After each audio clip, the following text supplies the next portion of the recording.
Meeting called to order at 9:31 a.m. on April 22nd, 2025. At this time, I'll entertain a motion to approve the agenda. Mr. Chair, approval of the agenda is written. Second. All those in favor say aye. Motion carries. Next, is there a motion to approve the minutes from yesterday's meeting?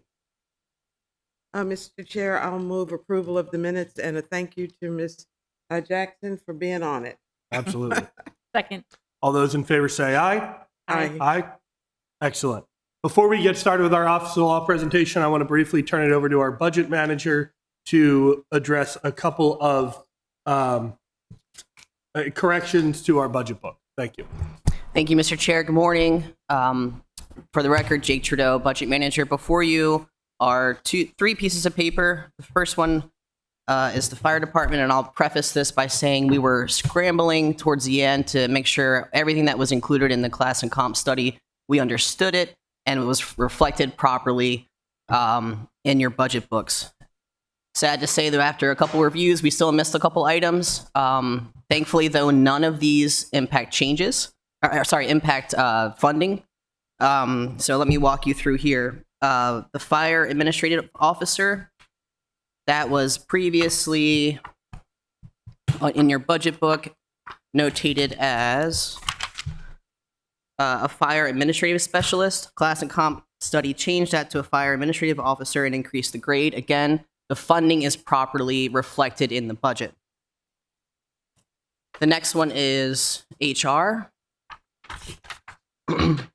So we had that one in the budget book as office administrator, and that one should be a human resources analyst 3. And lastly, Department of Transportation, we marked the bike pedestrian micromobility coordinator as civil service, but it should be contractual. Yeah, the question for Alderman Finlayson. Is there a way, we noticed yesterday after the meeting that in the city manager's budget, there were names changed as far as titles changed. For example, the director of community services is no longer the director or manager of community services. So new names appear without any acknowledgement of how, and more importantly for us, so we can keep track of who's who. Oh, sorry. The number, so if you look at the total positions, that hasn't changed, but we've had to reflect the class and comp study, and a lot of those, majority of those changes are, in fact, the naming convention changes that came out of the class and comp study. So that means we should have a copy of those changes in a document from comp class study. Yes. I see you hesitate too much there. Well, I mean, we could compare last year's book to this year, or we could, I think what accompanied that resolution was a full listing of all the changes. I think a list, and I'm asking my colleagues what's most beneficial to you. And we do have 2 other colleagues here with us, Mr. Chair. Yeah. Because I like to keep track of who's who, and I don't know. And so I think maybe a list of those changes would be most helpful. And whether that would fall on you or I think probably on HR to give us those. Yeah, I think maybe when we have the HR manager here, if we could ask her to, because she's going to be up next right after you guys, I believe. Okay. Would you be okay with waiting until her Yeah, presentation absolutely. and then she can give it to Absolutely. us then? Because I know she has that. Yeah, it just came to mind because of what the changes were that we just received. And then I see our finance director wants to weigh in. I just wanted to clarify, you were just looking for the change in the positions. You want the actual, like what the positions were in each department last year versus now this year? Or were you looking for individual names? I was referring to individual names. Okay. But if there is a need for something else, then Okay, we can You know. definitely talk to HR about that. Okay. We try to keep as much personal information out of the budget book. That's kind of the reason for that, not having an individual name versus a position. But we can get with HR and get back to you on that. okay. We created the Department of Community Service. Correct. And so for the title to be changed, it's bewildering to us. And there was one time for many years when every position and person was listed in our budget book. So we knew every single person, and there was never a concern or never any breach of confidentiality. I mean, it's public information for the most part anyway. So, but anyway, that's the way we've chosen to do it now. But we, I'm the historian here. That's the way we used to do it. So, okay, thank you. Thank you, Alderwoman thank you. Finlayson. I appreciate you making sure we've got all the information we need. With that, I'll turn it over to City Attorney Mr. Lyles and Ms. Jackson if we could get our shot clock going. And it's all yours, Mr. City Attorney. Thank you, Mr. Chair. My name is Mike Lyles. I'm the City Attorney. I'm here with Regina Watkins Eldridge, who is our City Clerk, and Ms. Karen Steele, who assists with preparing the budget. We are one of the smallest agencies in the city, but we have a lot of muscle to defend the city and prosecute municipal infractions to the benefit of the city and its administration. We have a $2.8 million budget, including the management of elections. The biggest trends, and we have a presentation, but you can read it yourself. It's really not anything too extensive. What you should know is that the biggest thing that we have to do on the clerk's side is manage the elections. Right now, the estimates for what it costs in this new regime where the state and the county are now charging us for their services is probably upwards of $200,000. We do not know the final number. That's an estimate. It's a rough number. What they provided us so far is in the neighborhood of about $150,000 of costs to them, county and state election officials. So we enhanced that as an estimate to $200,000, should probably cover it, but we can't say right now with any degree of certainty. In addition to that, 75% of our $2.8 million budget is salary and wages. The rest is contract legal services for $170,000. Everything else is the kind of thing that an agency needs to spend on copiers and supplies and training. There's been an enhancement of about 5% year over year. Not a big change. The thing that kind of was explained last year was our special projects, $50,000. We're not asking for more there. We think that number should come down with the establishment of the Office of Central Services. Other than that, I mean, some of the big items and big tickets, things that we do, we defend the city. We've probably saved the city this year hundreds of millions of dollars by staying out of court, winning in court, negotiating settlements in the favor of the city around a range of cases. In addition to that, our transactional side has, probably reviewed over 100 contracts. Cindy, who works for the clerk, has probably processed upwards of 150 liquor licenses. And, so we do a lot of the administrative things. We also manage to support the Ethics Commission and the Board of Supervisors of Elections. It's some of our administrative tasks. But we're doing what we always do. We're very successful at it, and we appreciate the support of the council in providing that. And now, subject to your questions, that's pretty much our presentation. That was very impressive. You covered a lot in a little time. So thank you, Mr. Lyles. Appreciate it. Yeah, wow. I'll jump in with one question, and then I'll turn it to my colleagues.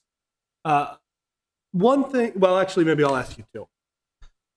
So one thing that jumped out to me about your performance measures is that you're doing a great job with them. You're on it, especially the first two in here, the providing timely legal advice and providing legally sufficient legislation. You're almost beating them by 50%. That's awesome. To what do you credit being able to do so well on these benchmarks? And do you think that there is a way that should the benchmarks be changed? Do you think it would make sense to make them lower? Or do you think we should keep them the same and there's a way to achieve the same amount with fewer resources? So Just any thoughts on those? Yeah, we struggle with benchmarks because a law office really is responsive more so than it is proactive. We try to be proactive with legislation by advising when things in the code should be changed, but basically everything we do is in response to a customer or client coming to us and saying, get this done. So from a performance measures, we're unlike a lot of other departments. So we came up with these performance measures as the output that we saw that you could count.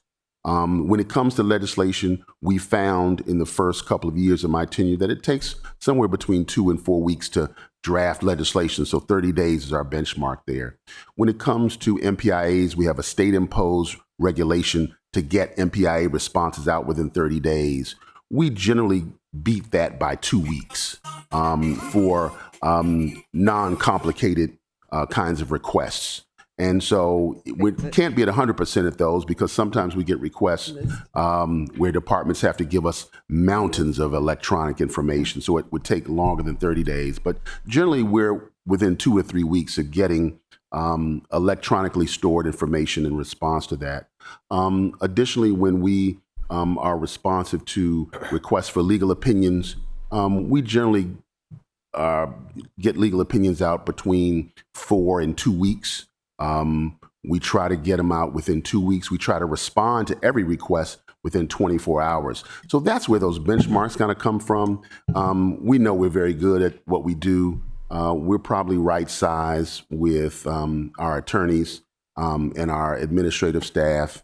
Could we use more people here and there? Yes. And that does take a toll in certain high stress and high demand periods of the year. If we had 1 or 2 more cases right now, I might come and say we need another lawyer. But right now, I think we're right size. We're going to be hiring a new lawyer. Bianca Smith will be coming on this Thursday, and you'll meet her. And we'll have 2 interns coming on for a total of about $6,000 for the $12,000, $6,000 per intern for the summer.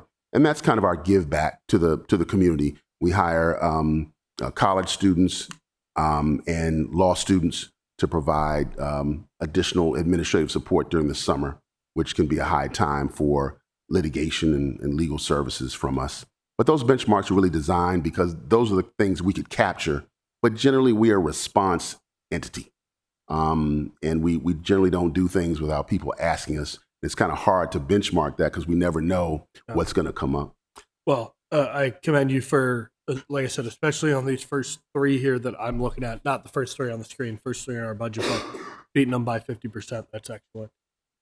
Hopefully a fairly easy one, and then I really will turn it over.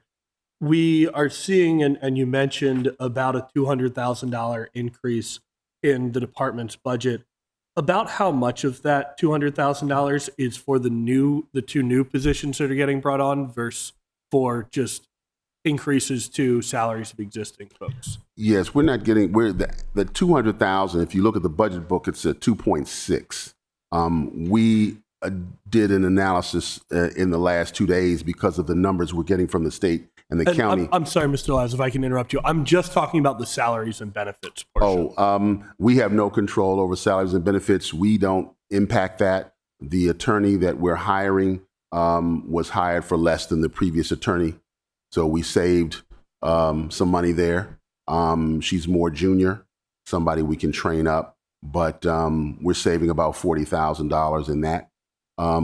So the increases are driven by factors outside of our control. Maybe I can ask the question to Mr. Trudeau. Of that, how much is the 2 new positions versus how much is increases to existing positions?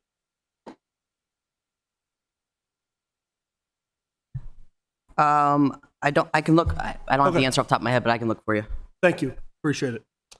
I think Alderwoman O'Neill went first last. So Alderwoman Finlayson, you got questions? I do. Thank you. I was looking at the new positions that you've added. One is the city council associate, and the other is an intern. And you just mentioned interns, but this is a different intern than the volunteer interns that we usually have over the summer. we're taking on a paid intern now? Yeah, we've always paid our interns between $20 and $25 an hour for a total of about 20 hours a week between the months of late May to early August.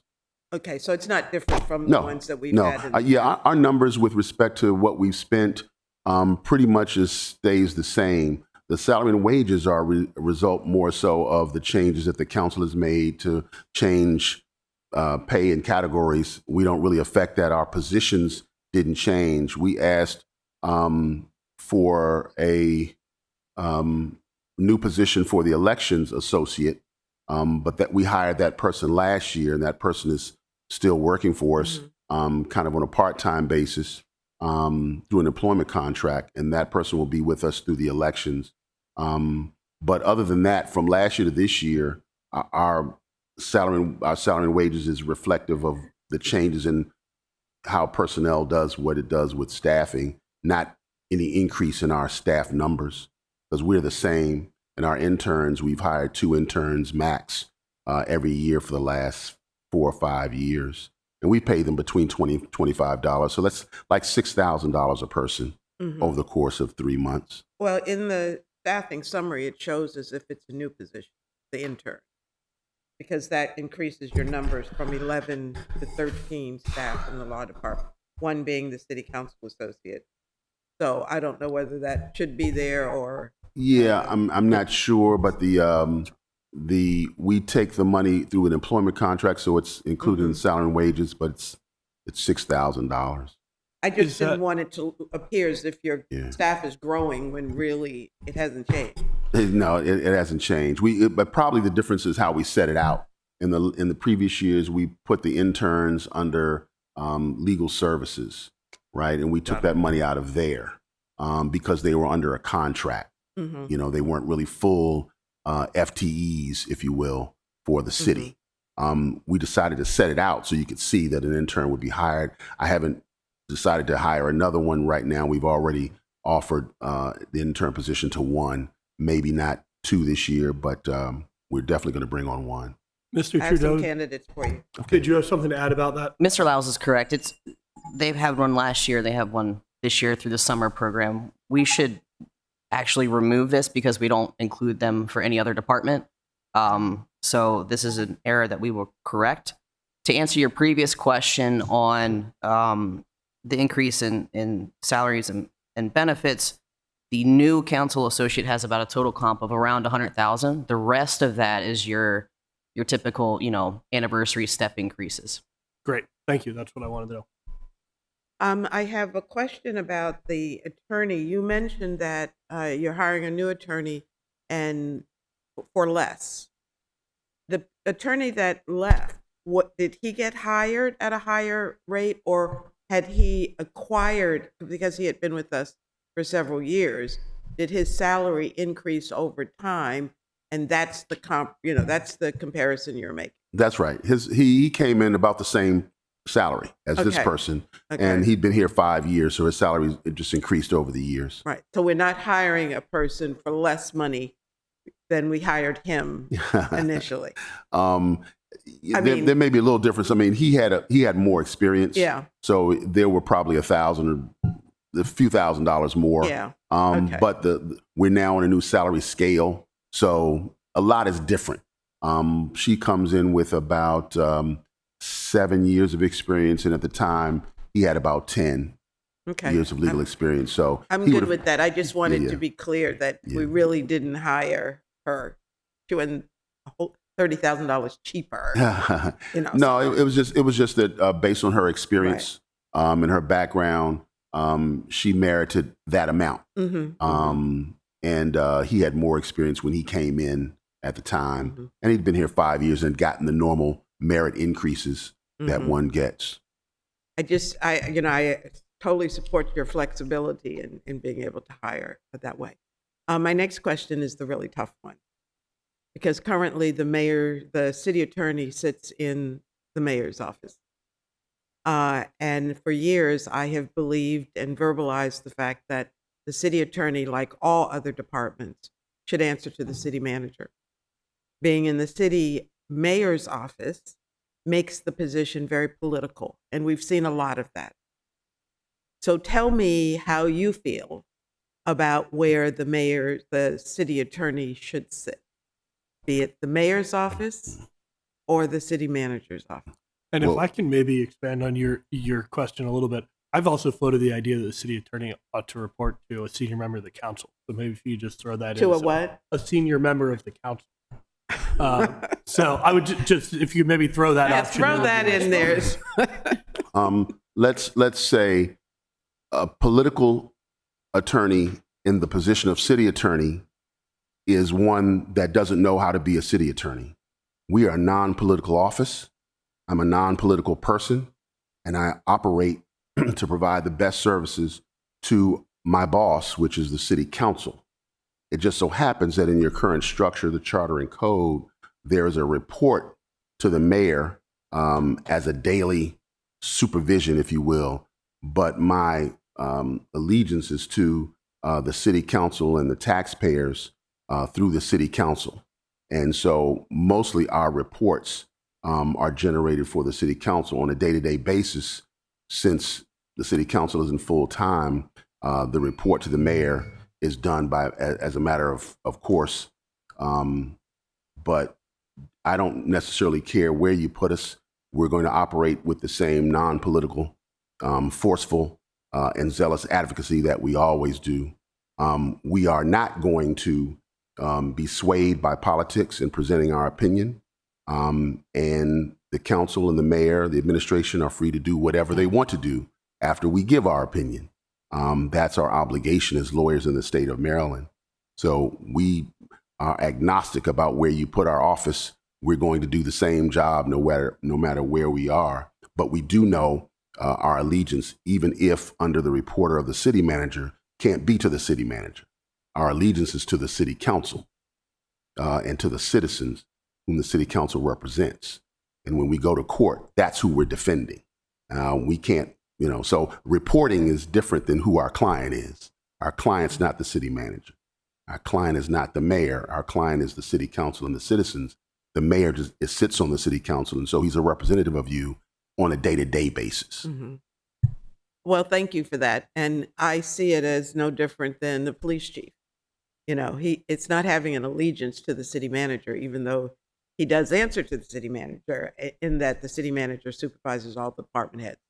And I see the law department is no different, but it's not an allegiance to the person or the seat. It's to, as you said, the city as a whole and all of our constituents that we represent. Yeah, I would Thank say you. too that when you think about who we report to is less important than who we provide answers for, right? Mhm, So mhm. that's the most important thing, and it just depends on whether you want to spend the time to do it. We've been highly effective the way we're doing what we're doing. If you want to change it, I don't know that we're less effective. I don't know that our opinions are going to be filtered through some person or body. We don't really care. As long as we have a free flow of information to the council, we're fine. I don't think my interest is in changing the legal direction. That's not the issue at all. It is, as I said, the line of authority in that everybody else answers to the city manager. And sometimes you're out of the loop because you answer to the mayor and you miss all of the, I say, guidance and all of the interactions with the other department heads because they're in the city manager's meeting, for lack of a better description. But Well, you've answered- we're in the meetings as well. Okay. We don't miss much. Yeah. I would say though, if in thinking about how things work, if a department head doesn't provide information that I need to defend the city, that's a problem. And I would say So who that, do you go to? well, That's I the think problem. because of the way the city attorney is situated, it's you got to answer to the city attorney's request before you do anything else. So I would hate to see our ability and authority to get department directors to do things mitigated by any position change. So wherever we go, the department heads still have to respond to us. Oh, and there Because in order to defend the city, I need them in some instances to stop what they're doing and do what I'm asking them to do today. So sometimes you don't want that filtered through, chains of command. And you're absolutely right. And no change would change that authority that you have of seeking information and, more importantly, getting it. And you have to know that this is not a new concept. This was a political move back during the Cohen administration that changed the city attorney, and it was a personal thing. Wasn't professional at all. So anyway, thank you. We don't care. Okay, You can put us appreciate that anywhere. answer. We're gonna as long as we have the same ability to defend the city, untethered to politics Yes. or money That's the or point. administration. If we need to defend the city, we got to get what we need, and we have to be free to go wherever we have to go to do that. And we wouldn't want to do anything to interrupt that. Absolutely not. So thank you.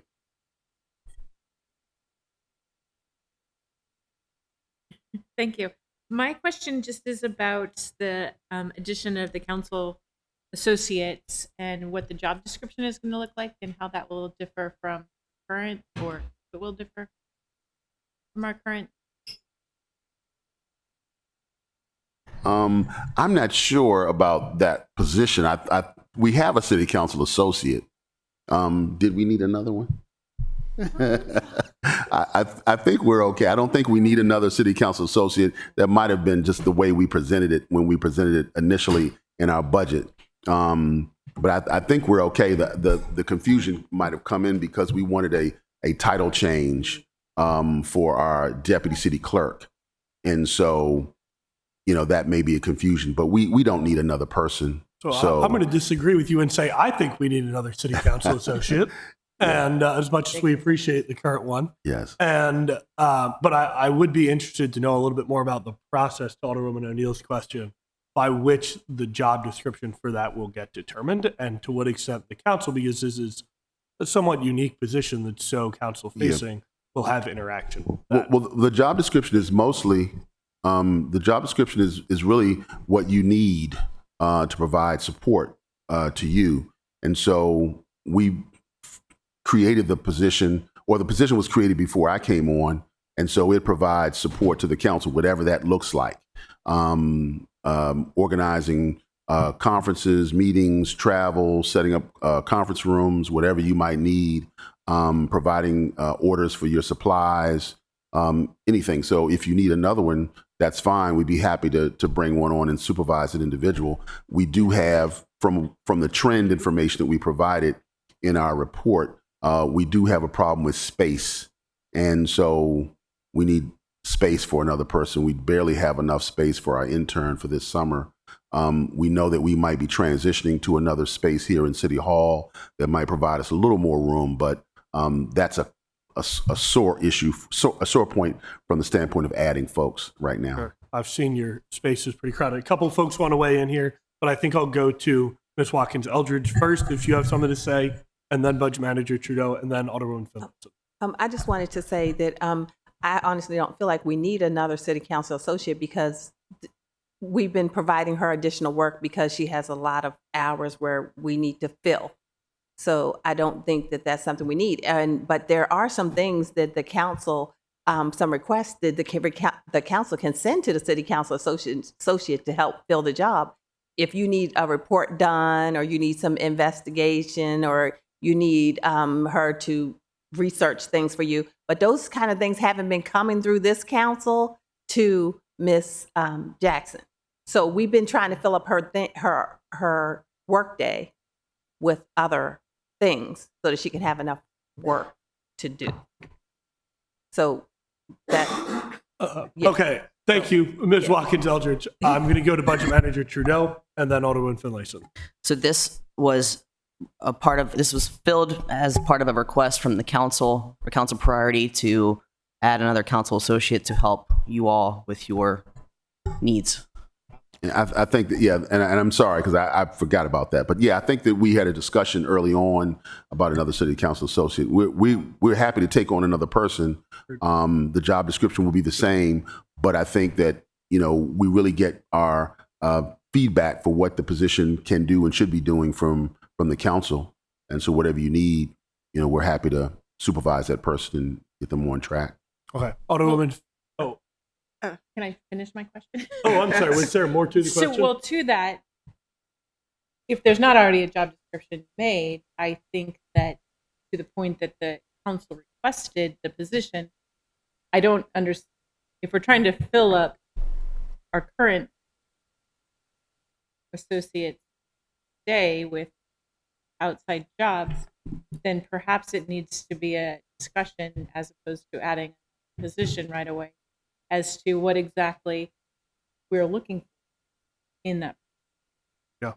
Alderwoman Finlayson? And that was kind of where I was going. When we created this position, we did not create a secretarial position. We did not create a position for somebody to make hotel reservations. So that is a part of her responsibility. That was not our intent. And Alderman Arnett, correct me if I'm wrong. We need an assistant to help us with legislation and day-to-day functions as aldermen. If we need some research done, we need our associate to do that.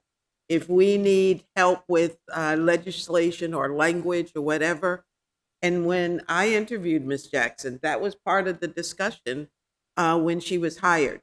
So I think there is a misunderstanding of what her job should be.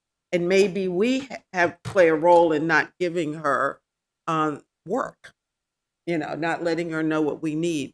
But we don't need a secretary. You're absolutely right.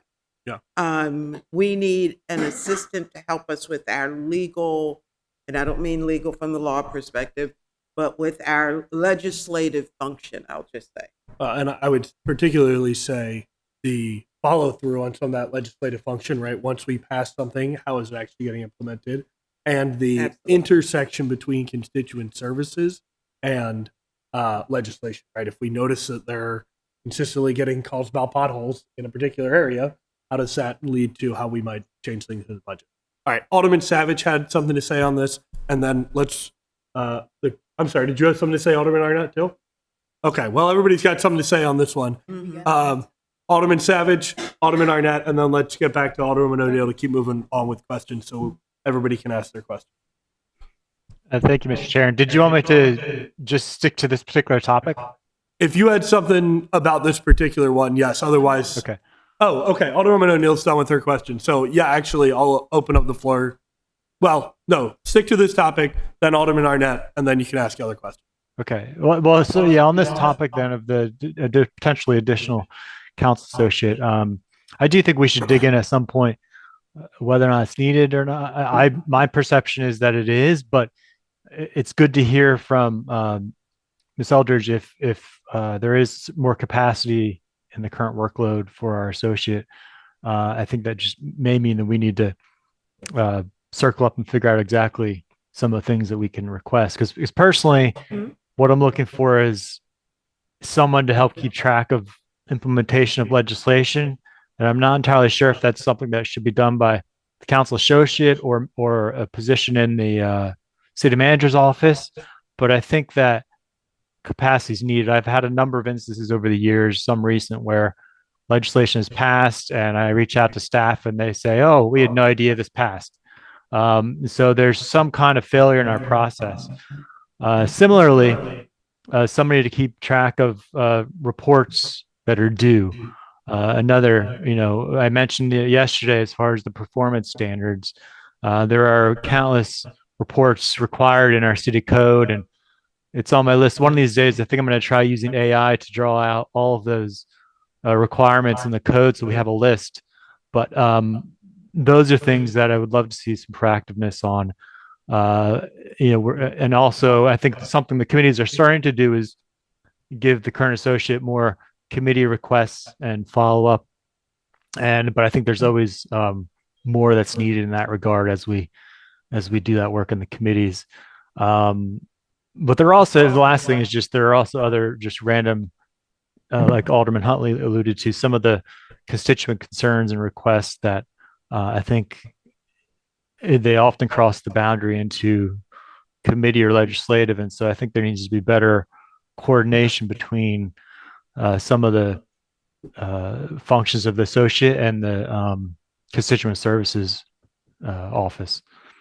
That's all I have, Mr. Chair. Thank you. Alderman Arnett, did you have more on this topic? Yeah, I can be very quick. I want to thank the Finance Department for being responsible for putting this in. Yes. I think the council needs to meet with HR. We probably all have a different idea. I think there's more than enough work to go around.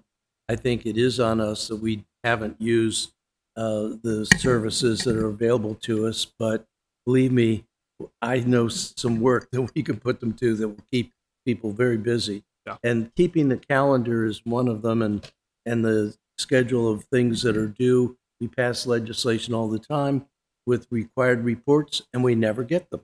And that's because they're not on a particular calendar in the administration, and they just get forgotten. So at this time, I'd open to our colleagues not on the committee if they have additional questions. And I know Alderman Savage did have some. So you want to start? Oh yeah, thank you, Mr. Chair. And just first of all, I do want to thank the law office because I think you've made a number of improvements. As far as I think you mentioned your updates to the city code when we have legislation introduced. I do appreciate that you're trying to improve the entire section of the code at the same time. I think initially that bred some confusion, but I do think it's something we're getting used to and is certainly needed with how old some of our code language is. So I do thank you on that as well. So I do have questions about your, let's see, you mentioned you don't feel like you need any, and correct if I'm wrong, I think I heard you don't need any additional staffing. And so I think this was alluded to, but you mentioned that you expect an increase in legislative activity before the end of the term. And two, you also mentioned, I think, an increase in litigation activity. So you think you're pretty strong where you are as far as meeting those two needs?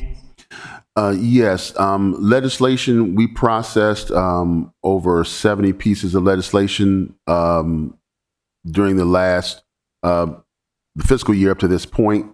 And, we're probably handling pretty well. We know that there's been a recent spate of requests for legislation, but I think we're handling it pretty well. Of course, if you ever see any situation where things are slowed down, you always just give me a call. But I think we've got everything squared away legislatively. We just know that there's already been more requests for legislation, more complicated pieces of legislation. The budget as well as the comp plan legislation was pretty extensive, and you'll see that coming soon. So things are complicated and fast, but I think we're going to handle it fine. With respect to litigation, we always see an uptick in litigation around this time between, January and August for some reason. And so, plus we anticipate with the cases that we now have, discovery and trial dates have already been set. So we're closer to the end of some of these cases, and the discovery processes pick up where we're deposing more people, getting more information out, moving to summary judgment. And it's just always busier as you approach trial days, which right now we've scheduled for trials in 2 or 3 cases at the end of this year. Okay. And the last question is, did you mentioned, I believe, the office may be relocating. Is that to the new city facility downtown? I forget the name of the street. Yeah, we're not going to that facility. I think the planners decided to put us on the side where finance was. So finance, according to the planners, is going to be leaving out of City Hall and going to the Shaw Street building. And so when they vacate that space, we're going to move across the hall. And that'll give us a little more breathing room, and we'll be able to also have a conference room according to the current plan. Okay. Thank you. That's all I have, Mr. Chair. Thank you. Thank you. Alderman Arnett, do you have questions? Yes, thank you, Mr. Chair. The first one refers to page 5 of your presentation, and it's the successful legal review and modernization of the code. And I have never really seen the specifics of what that charge is. I draw from Cynthia Reuter that part of this is making our code conform to the Maryland legislative standards, which is mainly editorial and wordsmithing. And in that regard, would really appreciate it when it's that kinds of changes rather than code changes, that those be shown in green or some other color than as if it was an amendment to the legislative purpose. But I would really like to know what this charge is. You say here that you have substantial portions ready for council review. I would have actually thought council should have been consulted before this began, but it would be good to get some kind of update on what this is and what the progress is and what pieces of the code you're looking at, those sorts of things, because this smacks to me of very much, if we have a division of labor in administration and legislation, I think this is very firmly our ballpark. And I've always felt that. And I would really like to know more about what's going on there. This is not necessarily a budget issue. This is a longstanding issue, but this is the budget review.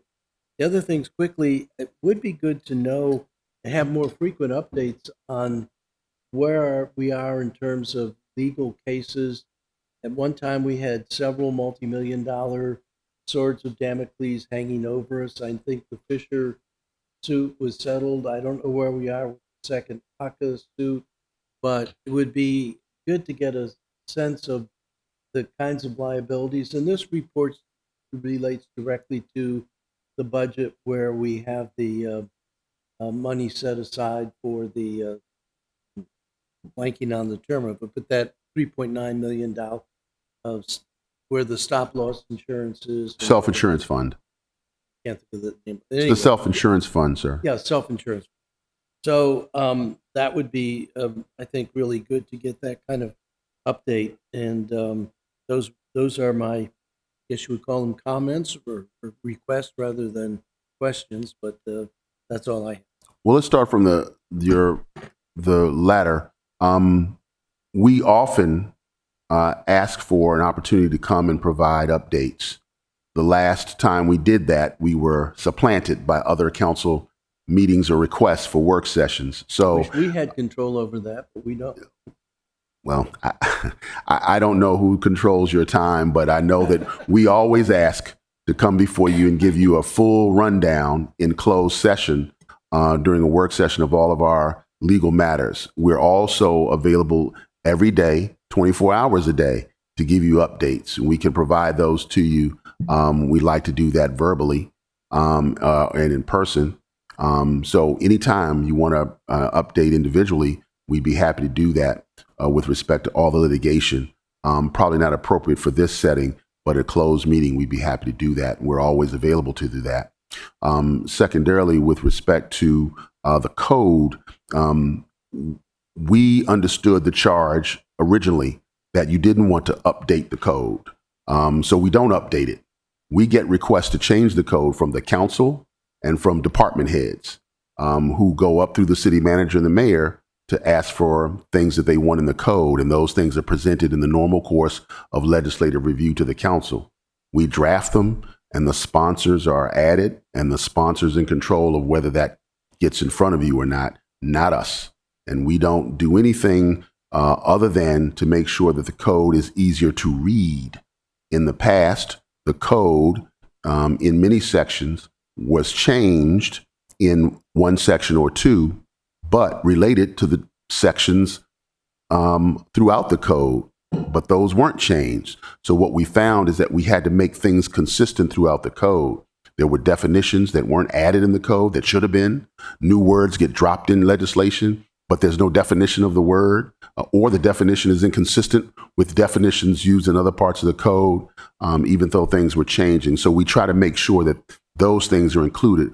Those aren't substantive changes. Those are ways that the code can be read easier by the public, and we can decipher within paragraphs where subject topics go.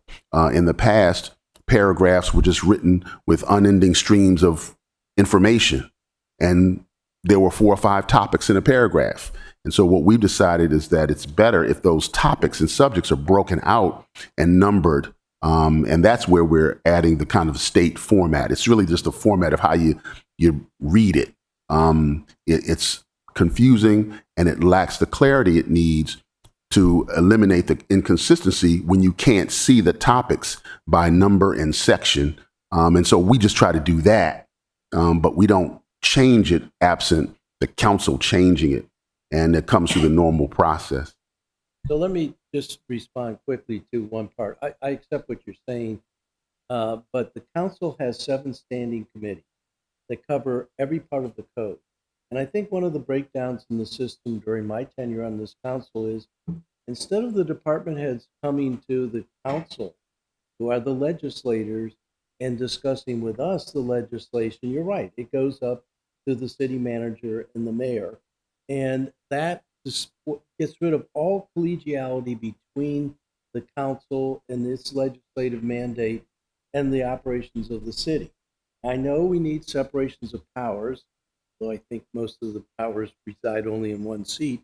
But it does seem to me that if we had the council standing committees used for generating the legislation, we'd all be on the same page. And again, we're off budget, but I do think that this is something that the council in the future ought to be thinking about, and something that could put an additional administrative assistant to work on. But anyway, Well, Well, but we I understand then your we need, we just respond. We don't guide anything. I we're using this as a platform for things that Well, only because the Office of Law was so efficient in their presentation. That's That's the only true. reason. And And we we do should thank them appreciate for that, that. seriously. and everyone Uh, should follow their lead. Yeah, everybody else, they could even add 5 minutes on, still be great. Well, okay, I don't see any other questions. I'll give it a going once, going twice. Any additional conversation from my colleagues on the committee? Alderman Savage, Alderman Arnett. Oh, Mr. yeah. Chair, I just researched the job description for our city council clerk. I will pass that on to everyone, so we'll know what the position was when we created it, and then we can decide if we need this position expanded or a second person. That would be wonderful. Thank you. That would really help. All right. Thank you very much for being here, Mr. City Attorney and Ms. Eldridge you. and the whole team. Thank you. We all. appreciate everybody's Thank you. support. Thank you so much. Thank you. Oh, I yeah. can't send things Um, from this.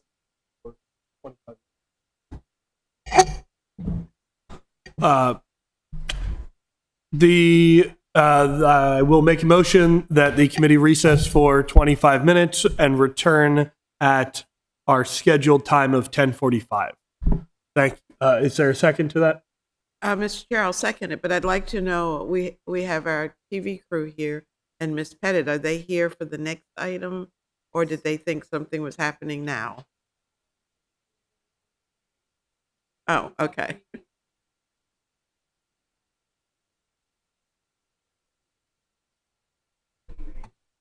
Okay. Let's actually, I'm we going to need- suggest that given that we were a little short with the city manager's office, that we maybe only take a 15-minute break here and start the mayor's office 10 minutes early. So that would be at 10:35. So I'm going to amend my motion to be a 15-minute recess, resuming at 10:35. Gives us a little bit of extra time with the mayor's office. And is there a second on that I'll motion? second that. Second, all those in favor of a 15-minute recess say aye. Aye. Aye. Motion carries.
Finance Committee is called back to order at 10:36 a.m. on April 22nd, 2025.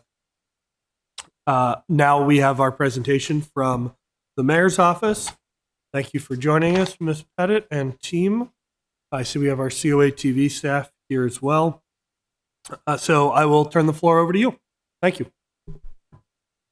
Thank you, Chairman. Good morning, committee members. Kate Pettit, Chief of Staff to Mayor Buckley, and with me I have some of the senior full-time members of our team so that we can answer your questions today. I'm sorry, we don't have a copy of your presentation? Oh, I'm sorry. It was uploaded yesterday. Apologies. I think there's my misunderstanding about that being printed and distributed to you guys. I have a copy of it. I'm going to share with Auto and Finlayson.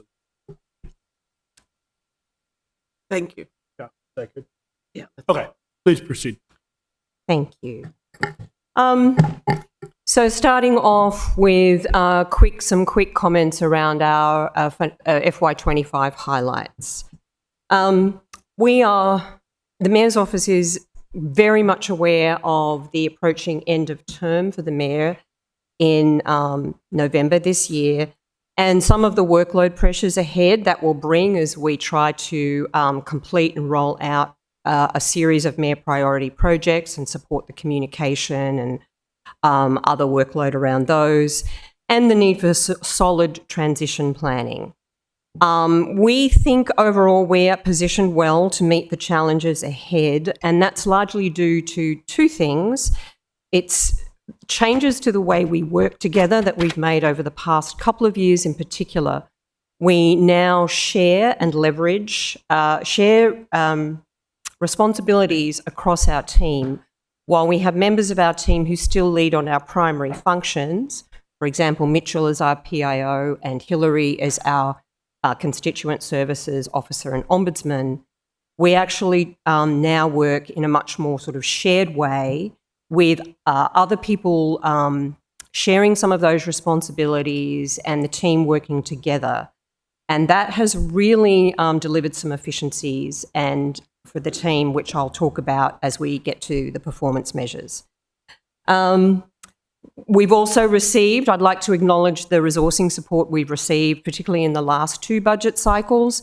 And some of that has been around creating part-time temporary positions to support additional workload, particularly the assistant PIO position, which was approved for the FY25 budget. And that temporary position exists at need, but has been really helpful in addressing the ever-increasing communication workload. It's helped us to ensure we have continuity of support through staff absences and emergencies.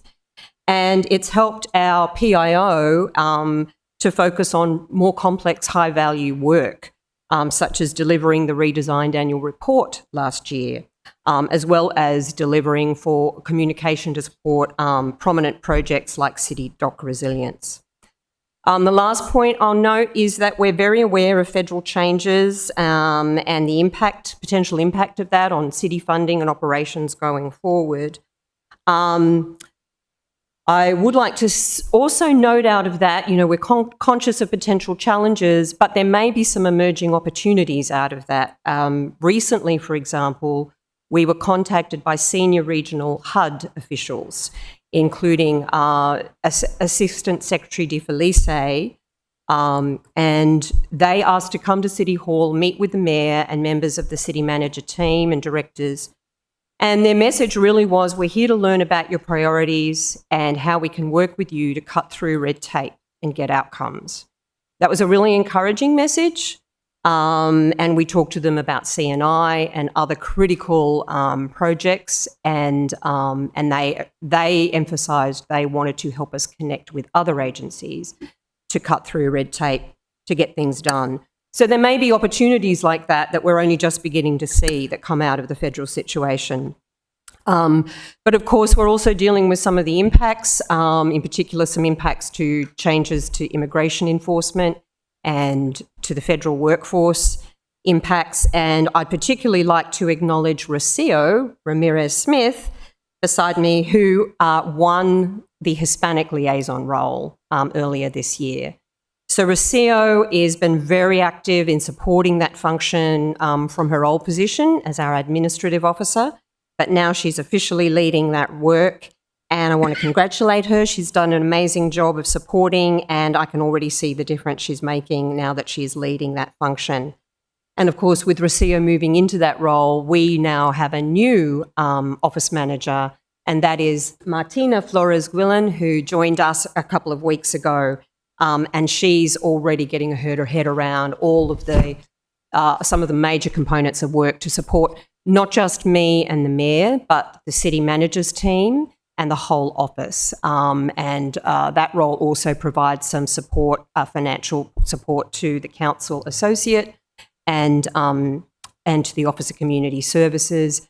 So it's a busy role. So we welcome Martina on board for that. Moving on to looking ahead to the expected trends and events for next year. I'll note that under this Mayor and Council, and with great appreciation and acknowledgement, that we've seen a very strong investment in community outreach and engagement.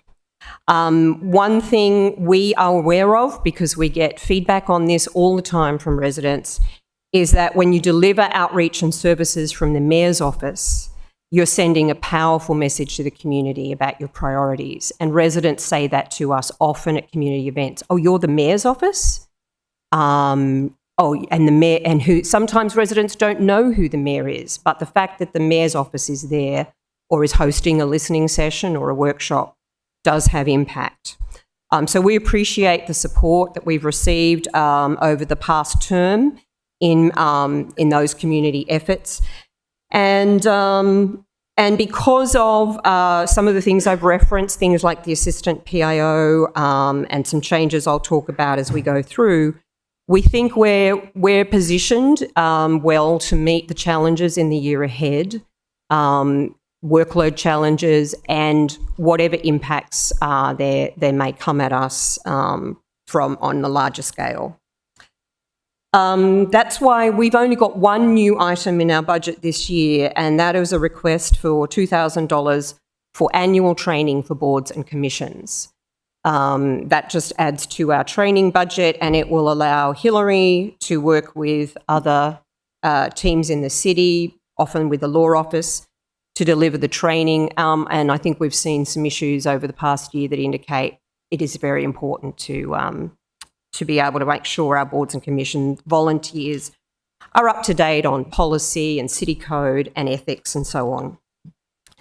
I also want to highlight two key pieces of our budget that support community initiatives and our communication outreach. One is $70,000 for community initiatives. Most of that money goes to African American liaison events such as the Diaspora Festival, the Black History Month series of events and initiatives that we do throughout that month. And the rest supports communication outreach primarily, also supports things like the annual City Hall Christmas holiday, the holiday open day that we hold a year, and any other events that we may be called upon to support. Recently, we were called upon to support the electric buses. We contributed that. We'll be contributing to the skate park opening. So any of those priority projects that we get involved with, we are able to support through that. And then the last piece is the continued funding for Annapolis United that's in our budget at $221,000. And that program supports programs all across the city. I'll talk about that in more detail. We have a slide on that. I'd also like to acknowledge in our contract services, there is $339,000 for Make Your Mark Media. That's obviously our City of Annapolis TV contract and the provider of all our technological services, including the tools that and personnel that make it possible for us to live stream and broadcast today's hearing. Moving on. The next few slides outline our functions and some performance measures that we use against them. This is an issue that's come up in the past, And I want to acknowledge that the Mayor's Office, for long standing, does not include performance measures as a formal part of its budget. But as I have presented in the past, we do have internal performance measures. And to help make those more explicit, which I think was one of the promises I made at our budget presentation last year, we've really drawn those out for you against our functions this time. I want to acknowledge one of the reasons we do not, that the Mayor's Office has not been required to include performance measures as part of its formal budget is that we are a little different to other departments. We serve at the pleasure of the Mayor. All our staff are exempt or temporary staff. And that's designed to ensure that we're responsive to the whoever is the Mayor and the priorities of any of the administration and how that may change over time. But as I said, we do maintain internal measures, and they're broken down over these slides, and they are broken up according to our core functions. And those core functions are community, stakeholder and government relations. So we liaise with all of those stakeholders and partners closely each year. Public information and communication, including the City of Annapolis TV studio. Ombudsman and constituent services, because the Mayor's Office, if you'll come to the city website and you want to find someone to help you, the Mayor's Office is typically where you come. So we're the front line for phone calls and constituent emails, and of course work with the council on your calls and emails and any that come to us from other avenues. We also engage in community outreach and liaison. So we have 2 liaison officers in the team. Rocio, as I mentioned, is our Hispanic liaison officer, and Adetola Ajayi is the African American liaison officer. I'd like to give out a shout out to Adetola because he's been unwell, going to be out of work for a little while dealing with some serious health issues, but we wish him well and hope he recovers soon. Ms. Pettit, I just want to give you a heads up that you've got 3 minutes left. Thank you. Oh, my watch must be slow. Thank you. So I won't speak more to the performance measures at this stage. I'll just go through those. And I will just go down to slide 7, I think it is, where we report on the programs we deliver. So I'll just skip through now. Here we go. So there are 3 community programs that we deliver out of the Mayor's Office. The first is the Naptown Anti-Dope Movement. This is the substance use disorder prevention program that was established in 2018. It is funded through OD Free, the program that is managed and overseen by the Office of Emergency Management. But Tiona Hayes, who delivers this program, works to the African American Liaison Outreach Officer and to the Mayor's Office. It was a priority for the Mayor to address the high proportion of overdoses in underserved communities, particularly the African American community. The one highlight there that I'd like to note is one of the new things that we introduced in the last year was expungement clinics. We've run 3 of those expungement clinics in partnership with Community Legal Services. And there's some data which we can provide to you on some of the outcomes that have come out of that, that help people address driver's license issues, clear legal record, they clear their criminal records, to access employment and a whole raft of services. It's been a really effective program. So the next slide is those NAM performance measures, which OEM also track and report on. And then I'll move to Annapolis United. Annapolis United was established in FY23, originally in Recreation and Parks. It moved over to the Mayor's Office in FY24. It has, for the last 2 years, it has funded a raft of initiatives across the city. That's including the APD professional study that was conducted by the University of Maryland in FY24. And this year, It's funded programs across the departments, OEM. We are funding a contracted planner to support their emergency planning. We've funded the APD Youth Boxing Program, which aligns to the Mayor's goal for youth outreach, particularly to at-risk youth and young males in the community. It funds the Protect and Serve live stream, which the studio delivers in partnership with APD. I think you're near the end, right? So Right, I am give very you- near the end, so thank Give you 3 more minutes to wrap it up, please. and a raft of those programs, which I'll move through. Of course, about half of that's just over half the funding funds the No Harm Violence Intervention Team. This program was initiated as a trial in FY21 through a grant program. When the grant was done, the council funded an initial small amount of funding in FY23. Out of that funding came the Cure Violence Global Model, which is now being implemented by the Health Department in East Port Terrace and Harbour House. That's a neighbourhood-focused violence prevention program. When Annapolis United was moved to the Mayor's office, we saw an opportunity to leverage the 2 public safety programs into one. And that program now funds neighbourhood outreach in Robinwood. And then last year, we also added a youth options program. We work in the high school. We have mentoring partnerships with Pathways to Peace and Charting Careers in the high school. And we are mentoring a number of high school students who are underserved or at risk.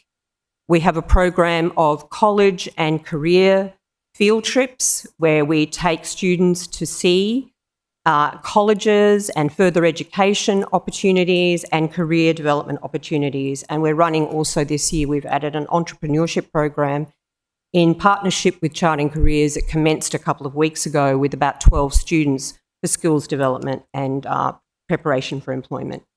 The no harm performance measures are on the next page. 2 relate to our work in Robinwood, 2 relate to our youth outreach program. And then I'll just wrap up by saying that looking ahead, as we look towards the end of this term and a future administration, we're very conscious that the changes we're seeing more broadly in the country may, we believe that's probably going to require continued investment in community outreach and services. And the new council and mayor will obviously need to make decisions about how that's conducted and how that's done. PEG fundings for the studio, which is the allocation that comes to us each year, are reducing. The TV contracts are not as valuable as they used to be. And so that fund is reducing. That fund has always supported technological upgrades and changes and dealing with emergencies. As that reduces in outer years, how the council and the city addresses that may become an issue, because if an emergency happens and we don't have funds for equipment replacement, very often very expensive equipment, we're going to have to find that very quickly. And I will conclude with that. Thank you. Thank you very much, Ms. Pettit, and for the whole team for being here. I'm going to start off with one question for you. I got a handful of others here, but I'll start with just one and then turn it over to Alderwoman O'Neill if she has some. I want to ask you about lobbyists. And right now, the funds for a federal and for a state lobbyist are under the city manager's office. And I think we've seen a lot from this particular mayor of building these partnerships. I heard throughout your presentation here about building partnerships. And I think in some ways it's the strength of this mayor, but it's also not something that comes naturally to everyone. And so I'm just curious if you have any opinion on what the best place for those state and federal lobbyists to be housed are. So I think it will depend on how you want that. We have a federal lobbyist who is contracted to work with the city, contracted through the city manager's office, but that those lobbyists are responsive to all departments and all department directors, and all department directors communicate very freely when issues and questions arise with our lobbyists, usually engaging the mayor and the city manager in the process as they do so. If you were to look at a model like that for a state lobbyist, I think that could be very effective. I think it's true that the mayor has prioritised this. Maintaining those relationships is a huge part of my responsibility. I think we've been reasonably successful at maintaining good partnerships and also dealing with issues when they arise and getting some constructive outcomes. And there's some notes in the slides on those as well. But I think it's wise for the council to be thinking about how that might be managed in the future. So I think a lobbyist that works for the city manager, that is in communication with departments and the council and works with the mayor's office, and the city manager and mayor's office work very closely together. We essentially operate as one team in many respects. So I think it's a good model. You mean you think it's a good model as it currently stands? No, to engage a state lobbyist within the city manager's office. And I think the only proviso I'd put there, it is important that lobbyist has a direct line to the mayor and council. Our lobbyists need to understand the priorities of our elected officials. Thank you. Alderwoman O'Neill, I'll turn it to you if you have questions. Thank you. I have a few. I always ask the question about data on the programs and the people going out. How many people are showing up for the events, the data that we use to talk about whether the events that are taking place are productive and beneficial. Are we seeing the same 100 people every time? So if you have that, that would be great. I'm going to be the bad guy and say it's really disheartening to me to see the budgets where they fall out and it looks, like we're spending money in some places. And then I see all around town a bunch of swag that says no harm. I understand that they want to be visible, but I know from my own personal business how much swag costs. So I'd like to see the breakdown of their budget, how much is being spent on hats, T-shirts, jackets. Absolutely. It's usually only around $500 to $1,000 a year on any of those things. Typically, there's an investment in some hats, some T-shirts, occasionally things that we can give away. So I think you council received, the stress ball things. They're used as giveaways at community events. Giveaways allow us to attract people to events. All of the data on attendance at community events is tracked. I have a report that I will share with all of you after the meeting, and I'm just trying to find out where I lifted the high-level data to give you a sense of participation in the events. But let me talk about the expungement clinics, for example. We had around 300 people attending 3 expungement clinics. That's 300 across all of the events. There were around 100 at the first event, and there were around 50 at the 2 other events, one of which was at Robinwood, one was at the Bush Library. I can't remember the third venue. We've distributed over 300 boxes of Narcan through the NAM program. We've distributed around the same number of fentanyl test strips. We have made overall, we have about, I think, around 160 referrals tracked, where people who come to us are referred on to employment or health services or other services. So yes, we do keep that data for all the programs. For the, let me go to no harm. Give me a moment to find the information for you.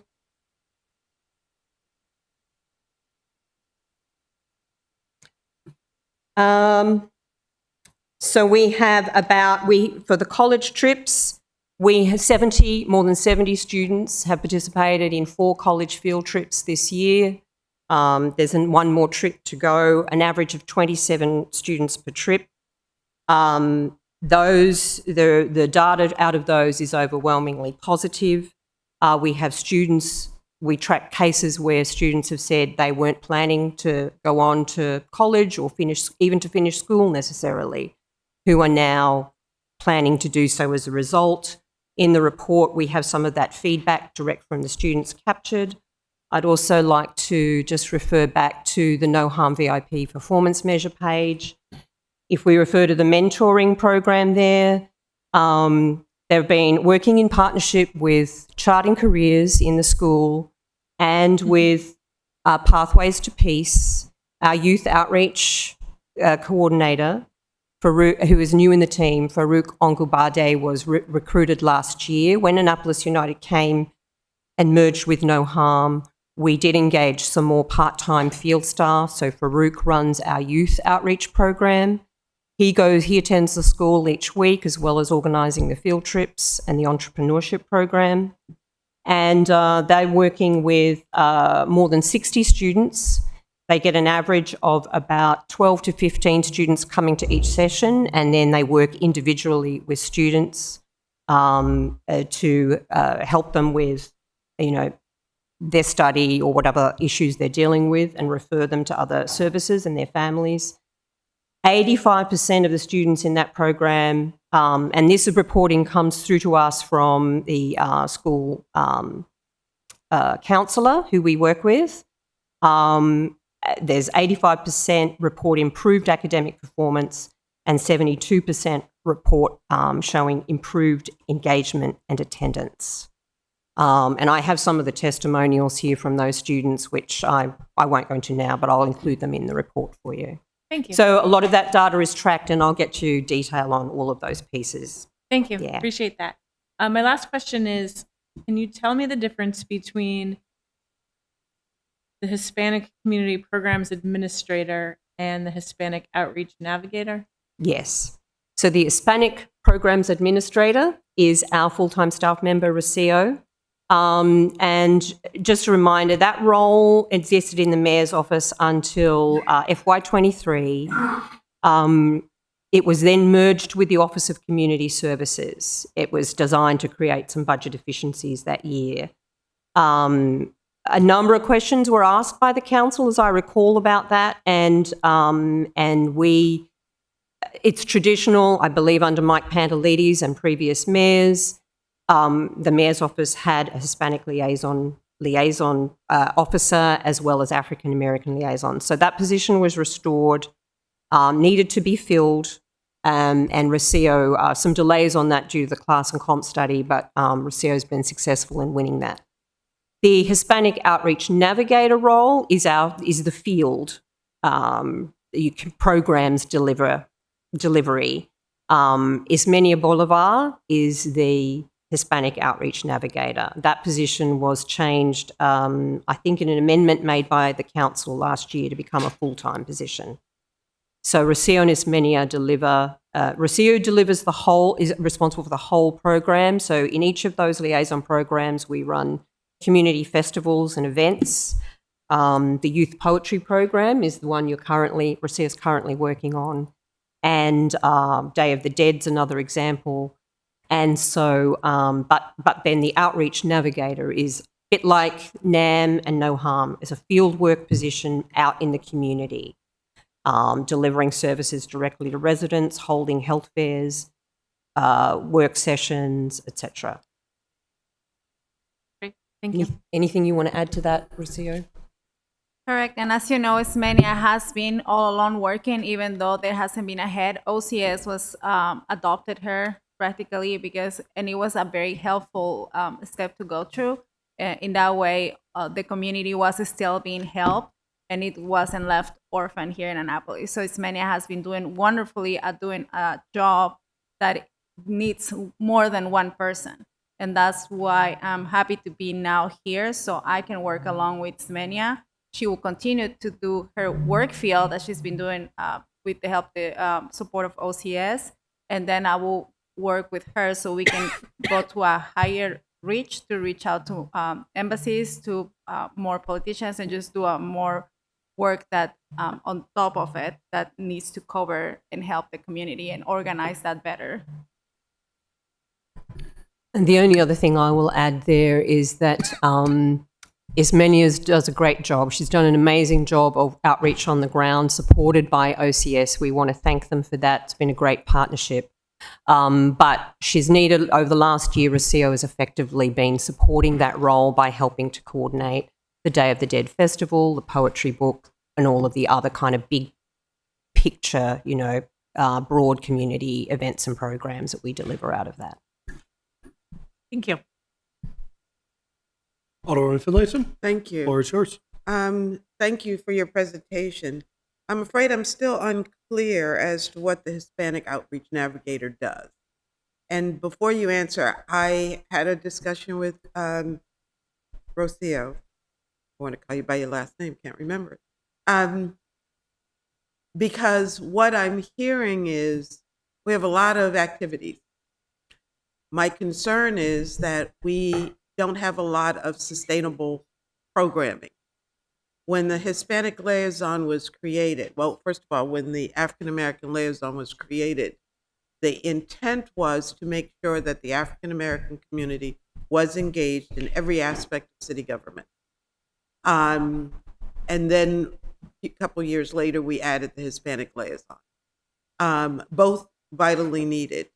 So tell me what the difference is. And it looks like we had the Hispanic Navigator last year, in addition to the Hispanic Coordinator. I'll speak to the staffing and positions, and then I'll let Rocio speak to the detail of each role and what they're delivering. So the Hispanic Administrator is the Mayor's official liaison, acts from the Mayor's office, official liaison to the community, and coordinates all of the programming. And you're quite right, it's about delivering programming, making sure our Hispanic community is engaged and participating and recognised and their voices are heard. So that includes a number of big picture, whole community events and initiatives, from Taco Fest, Day of the Dead, the poetry book, as well as liaising on constituent services more broadly and policy. The outreach navigator is the person delivering one-to-one direct assistance to residents. In that role, that person is providing, workshops and programs and assistance to people on the ground. That could include interpreter assistance. It could include assistance with documentation. Both people in those roles have been involved in partnerships with consulates who come to Annapolis and have, days where we bring residents in. It's, and it's because of the contacts they have with residents, and they assist to ensure residents have documentation, driver's license, and other assistance.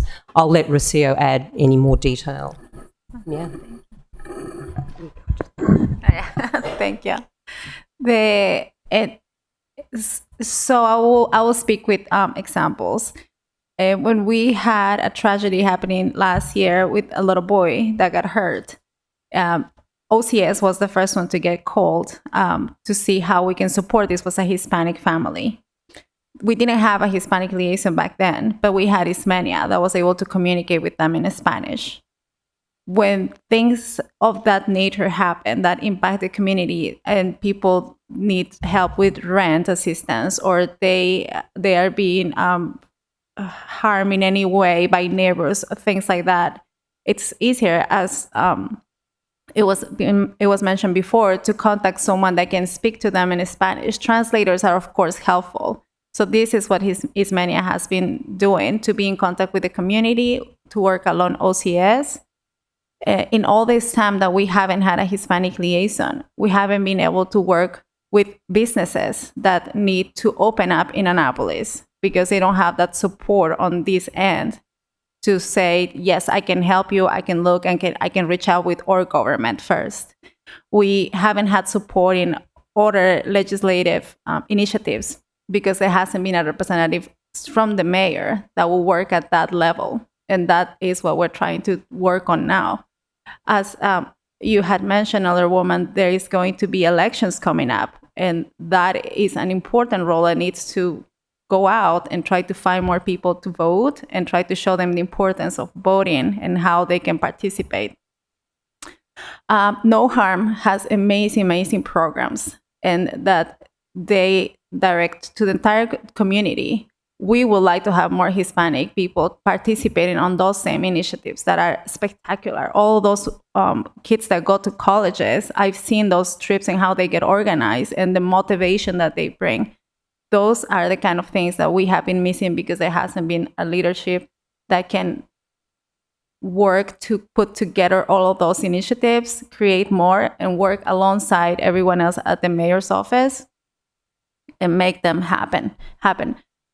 That, along with all the other partnerships, we'll want to encourage with the directors. All the directors have amazing programs that they work. I immediately think about Director Roslyn Johnson, thank you, that has so many ideas about ways that we can work together, and it hasn't happened because we've been working at the community level and not at the organizing more outreach programs. And that is what we're going to focus on now that this position has been fulfilled. What I'm trying to do. Yes. I'm gonna ask the chairman to let me request an org chart. Yes, absolutely. I have one for you. Okay. And I didn't include it in the presentation because I knew we were paring back, but I will share that with you, yes. And likewise, I would like to have an org chart for the Office of Community Service. They may have given us something yesterday, and I don't recall, but I would, because there's so much overlap. And I think we need to get our hands around duplication of efforts and the true strategy for sustainable programming. And so I'm going to ask for those two org charts so we can have that discussion. You actually read my mind, Alderwoman Finlayson. I was thinking the same thing. Yeah, absolutely. Okay, great. I do have a couple more questions. I see that No Harm is requesting an additional staff. We're not requesting an additional staff person in sense of asking for that to be added through our salaries budget or any increase in budget costs. Annapolis merging the two programs with Annapolis United. So merging that program with Annapolis United has actually brought some savings because No Harm was separately funded to around $80,000, $90,000. Annapolis United had been established with funding initially, I think it was around $180,000. The two programs merged, is funded now at $221,000 a year. Just over half of that goes to No Harm. I think the thing I particularly like to note about our Hispanic liaison programming and African American community programming is that we do try to be responsive to needs and trends as we assess them each year. So No Harm, which started very much focused in Robinwood, based on the Cure Violence model, and the county health department invested in Eastport Terrace and Harbour House. Those were the two communities identified as of most need when we did the assessment with the county in 2023. So it began with a neighbourhood violence prevention model in Robinwood. But when youth violence particularly ticked up in the following year, merging with Annapolis United allowed us to add a youth outreach to that. And you will remember Corinne Makel, who presented last year, was initially with that, working in that. She moved on. But the additional funding allowed us to engage other people on the ground. These are part-time temporary positions. One is engaged out of hours, working about 9 hours a week out of hours in Robinwood to be there available and conducting mentoring with two of the young men in the Robinwood community. And the other new position is also a Robinwood-focused family support outreach, again, part-time, there to be responsive to families in need and provide services and support the youth outreach program as well. So it'll kind of be a little flexible there. That position has just gone through some recruitment. We have somebody identified for that. That's going to be about 15 to 20 hours a week. So I should see a reduction in staffing in Rexon Park because there is an addition in the mayor's office under the NAM coordinator. Because what you just said was that position really is not a new position, but rather a position being moved from somewhere else. No, it's not being moved from somewhere else. So May, what? may I suggest Yeah. that maybe our budget manager would be a better person to answer this question? Yeah, Yeah, go for it. I think it's we need to connect with the mayor's office plan, and that's what we build our staffing summary on, and then check that out or check that with the departments. So it may be our misunderstanding. So if we could ask just to connect with them and then come back to you on that, Yeah. please. I would That just would like be- to. That would be fine. I Yeah. appreciate that. I've got some other questions. I just very quickly, there's a new position, but there's no new funding. The position's funded out of Annapolis United programming. And- So there's no change to the dollars. Okay, we'll look for Mr. Trudeau to give us that information tomorrow. So, or when you can. Correct. Miss Pettit is correct. There's no addition. No- There's no new positions. It may be our misunderstanding of current year versus next year. Okay, thank you. $1 million from the state. Can you tell me what that was used for? So are you referring to the to what's on the earlier slide about under the performance measures around our liaison and stakeholder relations? Where we talk about $1 million from the state funding to the city for FY26 as a result of the budget request to the governor. Yes. So each year, so this is where I do think a lobbyist will be very helpful, but because it will actually allow us to kind of do more of this effort throughout the year. But each year I work with the mayor, the city manager and department directors, and we coordinate a request that goes from the mayor to the governor. The county does the same. All jurisdictions do the same. And it goes to the governor with requests for support in the upcoming state budget. This year we were successful in 2 of our requests getting over the line, and one of them is a $500,000 to support the grant program, the repairs and maintenance grant that we've established with the Housing Authority. This came out of response to the financial crisis identified by HACA last year, and there were joint meetings with the city, the county, the state. And through those joint meetings, as a result of that crisis, the city established the $500,000 repairs and maintenance fund. It's run by Department of Planning and Zoning. And this money was to ensure that fund could continue in FY26. Maybe my question is, how did we use the $1 million? Was it used It's for money that's HACA? coming. Pardon me? It's money that is coming. Oh, so we don't have it. It's listed here on slide number 4. So Yes. is that for HACA? Is that why you requested the money from the state?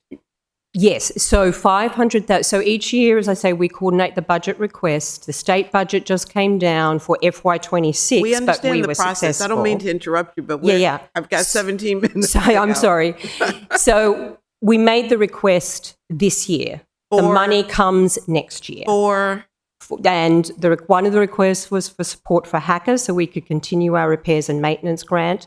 The other project that the state will fund, this is thanks to Delegate Jones, a bit will be upgrades to the Lower Bates Field to establish a 90-foot baseball diamond. We have to do some public works remediation there on the sewer lines, so that money will fund that project. So the Bates Field you're talking about? The Lower Bates Field, yes.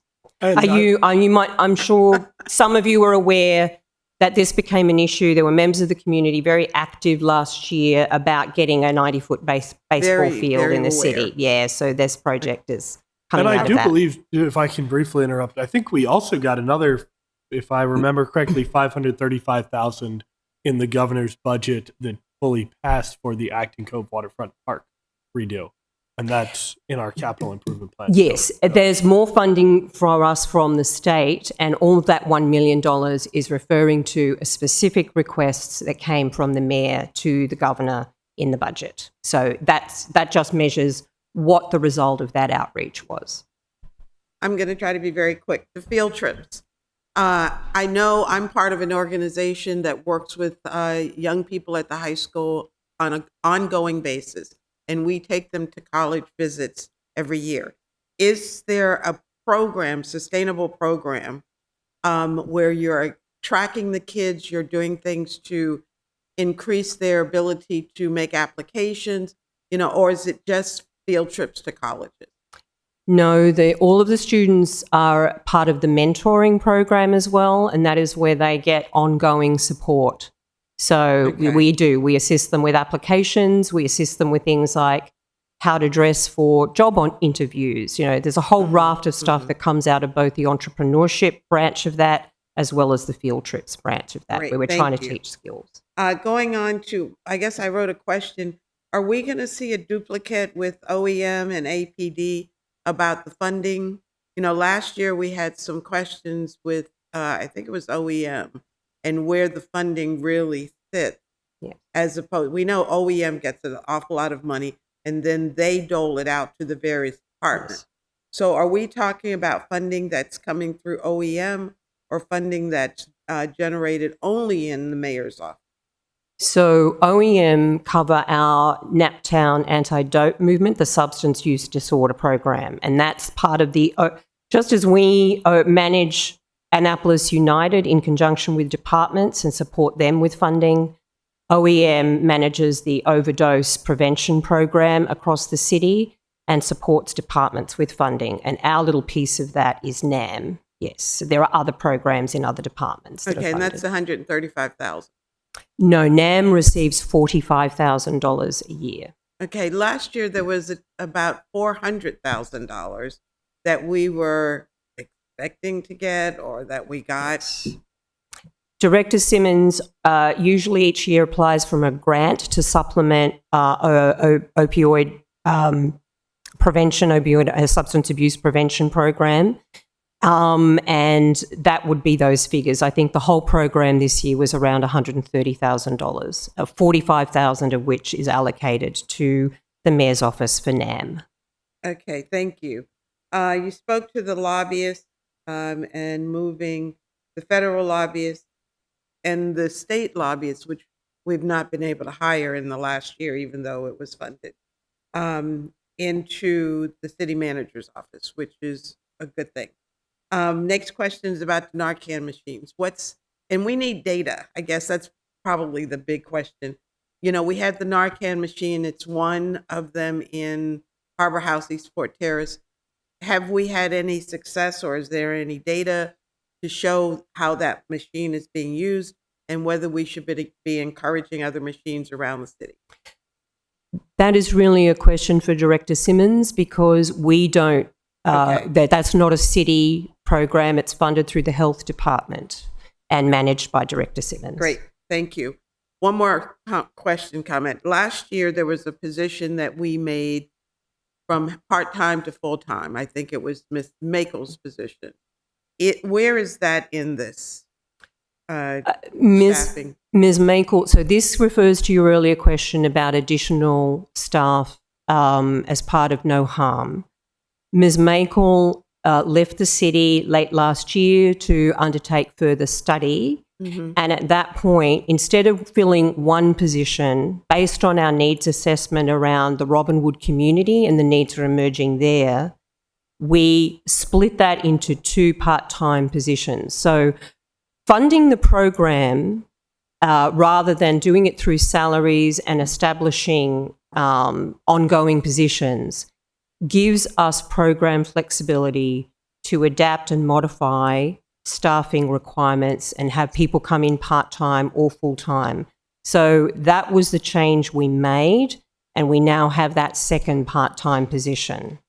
Well, that concerns me, I guess, because we as a council created a full-time position. and then staff saw fit to change that to 2 part-time positions? Well, that's a conversation we should have because there is a question over that going forward into FY26. But you are funding the program, and the position of Youth Options Coordinator that Karen was filling is now being filled by Farouk. He continues to work at a part-time basis, partly because he's studying. I'm afraid he's not here today. And we typically, during budget process, we do present in more detail on the programs during Public Safety Committee or a work session. Very happy to do that, bring the whole team in for you to meet them. But given that Farouk is studying to meet the need, that's how the program is moving forward currently. We can talk, I'm happy to talk about that and options around that. Okay, thank you. Thank you, Mr. Excellent. Thank you. I get a handful of questions. To start off, though, I want to just note in our budget book, the Chief of Staff has a grade of E5. I think that should be reflected as E3, which is what we passed under the class and comp study. PEG fund.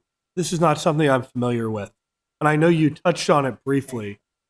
PEG fund, is that what we're calling it? Yeah.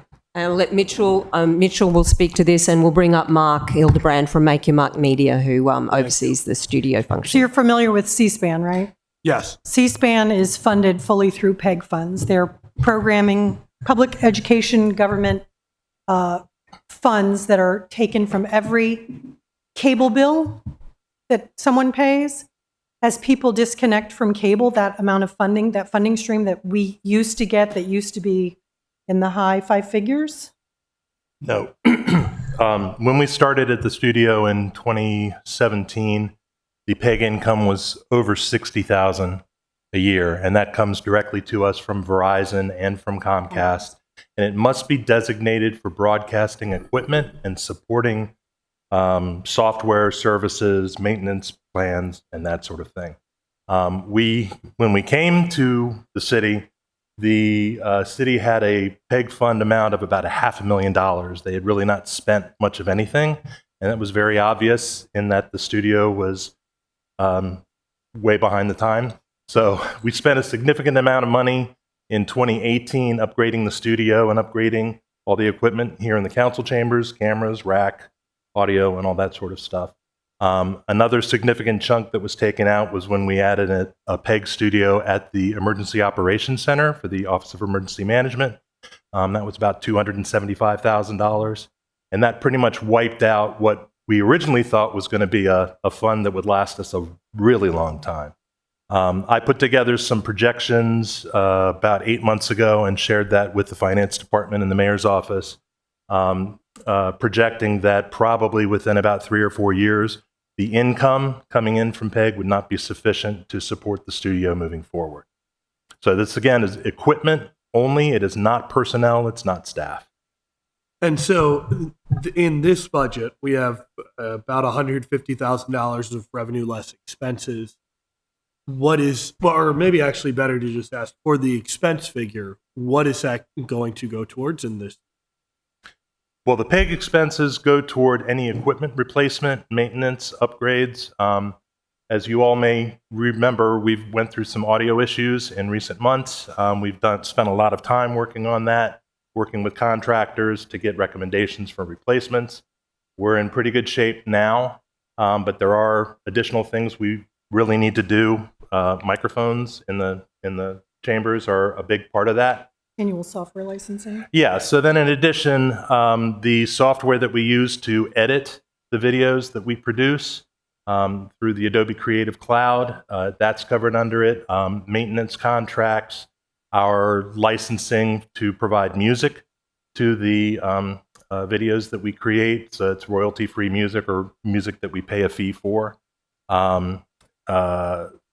Basically anything related to a piece of equipment. We probably spend about $45,000 a year just on maintenance contracts.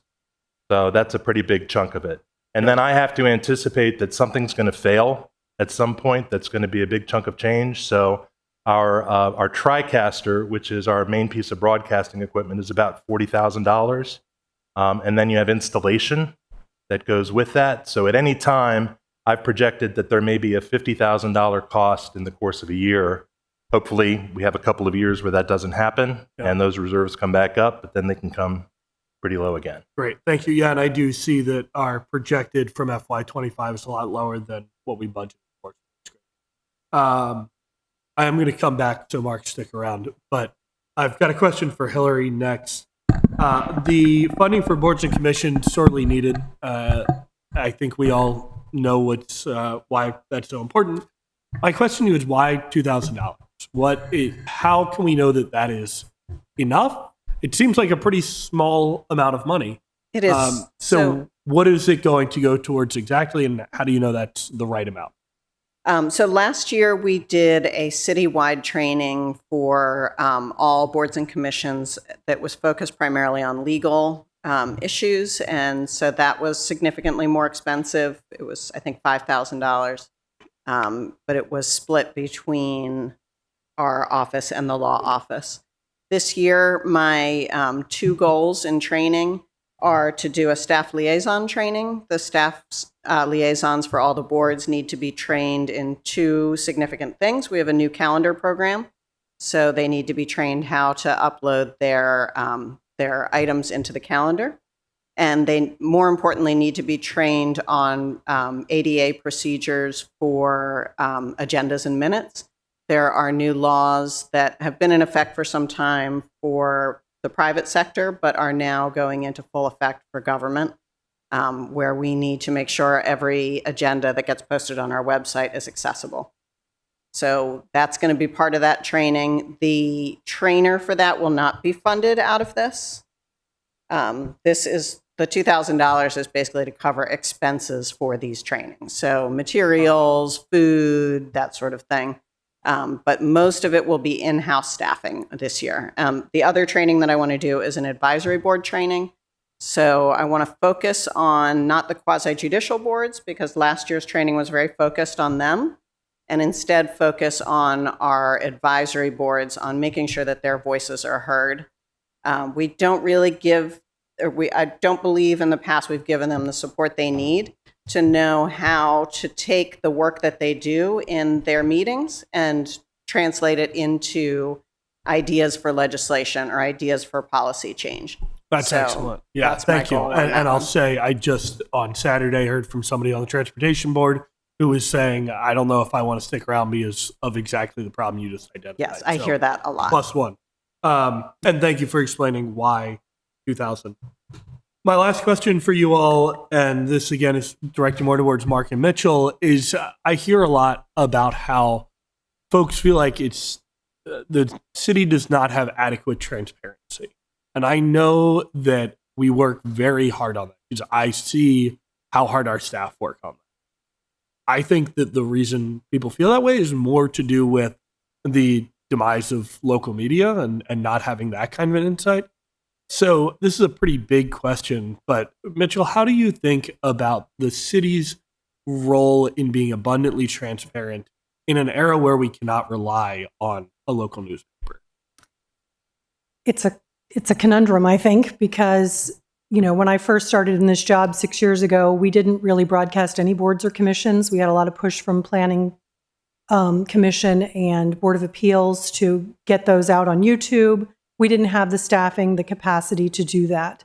COVID came, and that really changed, was a game changer for the way that we could deliver what city business we're conducting openly and more transparently. And I think we did an amazing job of making that shift and making it very secure. We've never had a breach of one of our meetings, unlike other municipalities around the state. So we are very transparent now, I think, in the way that we broadcast most board and commission meetings. I think some of the ones that we don't do, like AIPPC, when they're at Pip Moyer, anything that happens in this chamber, all the quasi-judicials are all broadcast. Anyone that's virtual is broadcast. And that has really, I mean, we can see in the numbers. Previously, we may have had, you know, the people that were testifying on a project at Planning Commission and maybe 1 or 2 people showing up here in council chambers. And now we can see by the numbers that people do tune in on YouTube. You can go and look and see how many views a specific video has gotten. We can see how many people are watching us right now. Exactly. So I think that has gone a long way.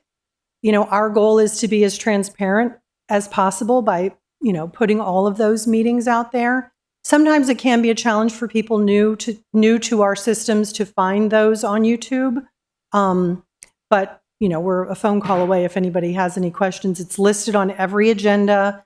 There's no, if you're interested in something and you get the agenda, the link is right there at the bottom. Yeah. So And let me ask you this, though. I think one of the issues with that is a lot of people want to know what's going on in the city, but don't want to watch a 3-hour council meeting. They want to know what's important out of that meeting. So again, going back to this premise that local news is decreased and is in some ways politicized, what is the way that the city can have some kind of an editorial responsibility to make it clear, hey, not just all of the information all of the time, but what is important for residents? How do you think about that? So you're talking about having some sort of an editorial channel where someone in our office would decide what things were of paramount importance and write without bias about how that went down at council? I mean, I'm just trying to see what you're envisioning. Yeah. No, I think, well, first of all, I wouldn't say without bias, because I think it's important for, and I don't have to tell you guys this, but I think anybody who's engaged in reading about news knows every news source has its own bias, whether that is a primary source or a secondary source, and you just got to get a bunch of them. But what I'm asking about is, if we accept this premise that people are not going to watch everything, which most people are not, how do you narrow down when you're trying to communicate with people about what's really important? Can I jump in? Sure. I was going to say mayor's newsletter, city doc newsletter, CNI newsletter. Those are some of the ways that we go the extra step for some of those things that are high profile issues, but Mark wants to talk. Well, I mean, the other thing to keep in mind as far as the television studio is concerned is we're not only covering meetings, but we're producing promotional videos, we're covering press conferences, we're covering older persons' town hall meetings. We're taking, in some cases, a 3-hour event and narrowing it down, editing it down to a presentation that can be made to kind of summarize things.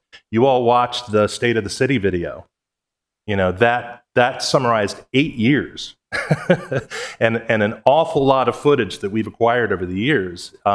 That does give us the ability to sort of put an editorial spin on things and say, here's the best of. So that's very much a part of what we do to support the mayor's office and other departments around the city. Parks and Rec, the fire department, the police department, OEM, all that stuff.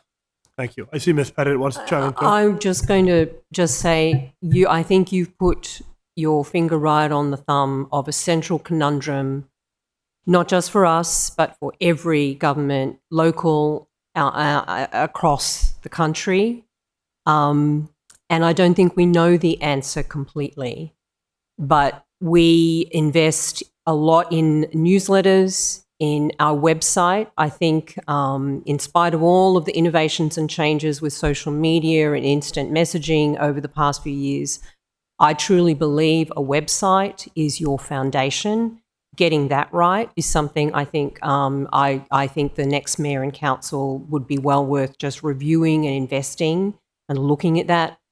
So there are some things we can do, I think, that help provide accurate information and central repository of information, but I don't think any of us really know that answer.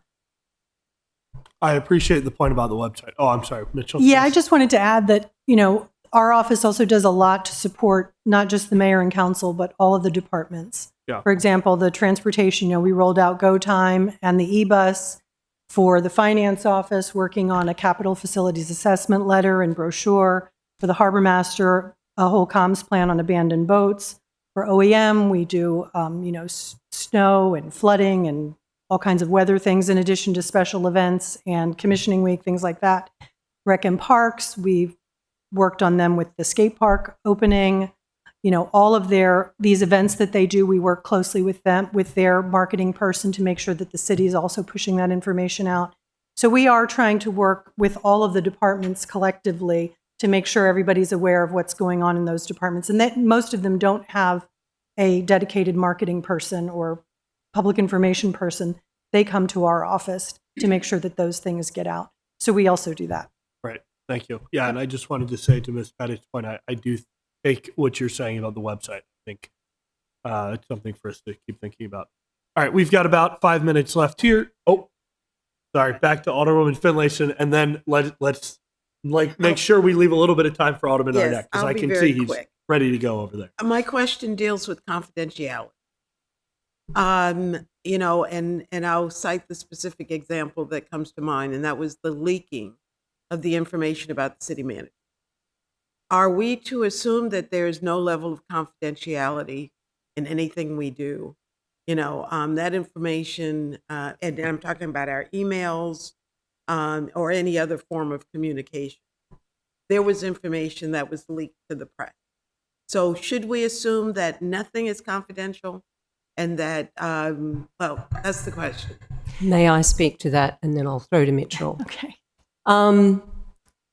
I don't know why it's believed that the Mayor's office leaked information, and I'm happy to talk through the series, what happened in chronological order.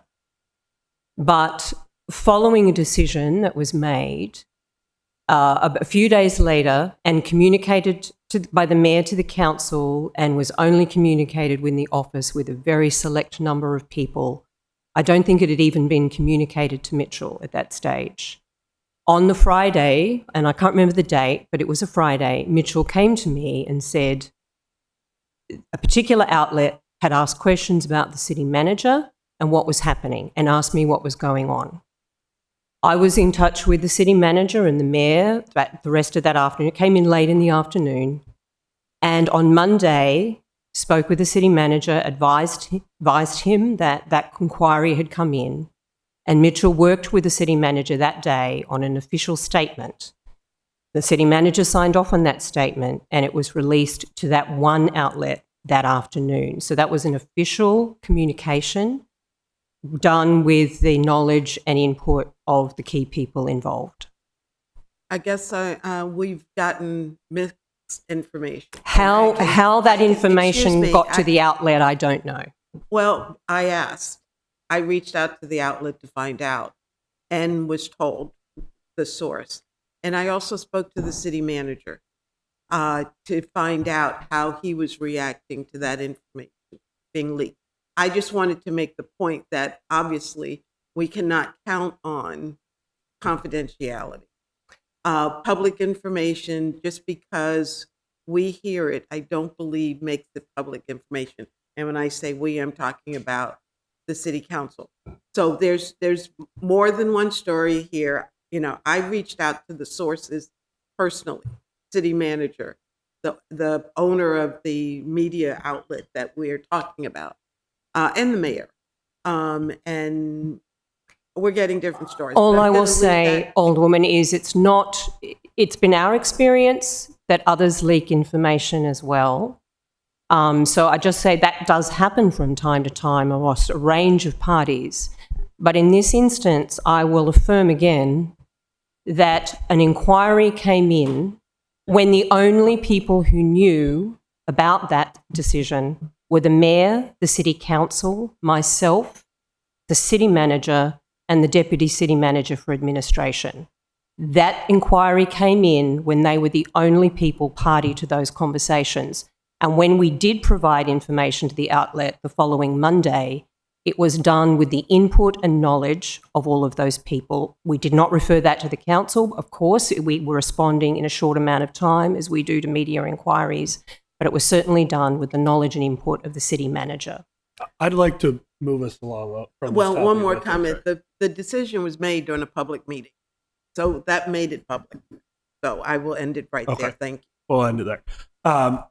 We are at our time here, and I know it's beneficial to all of us to get some lunch in us before we move on to our next meeting.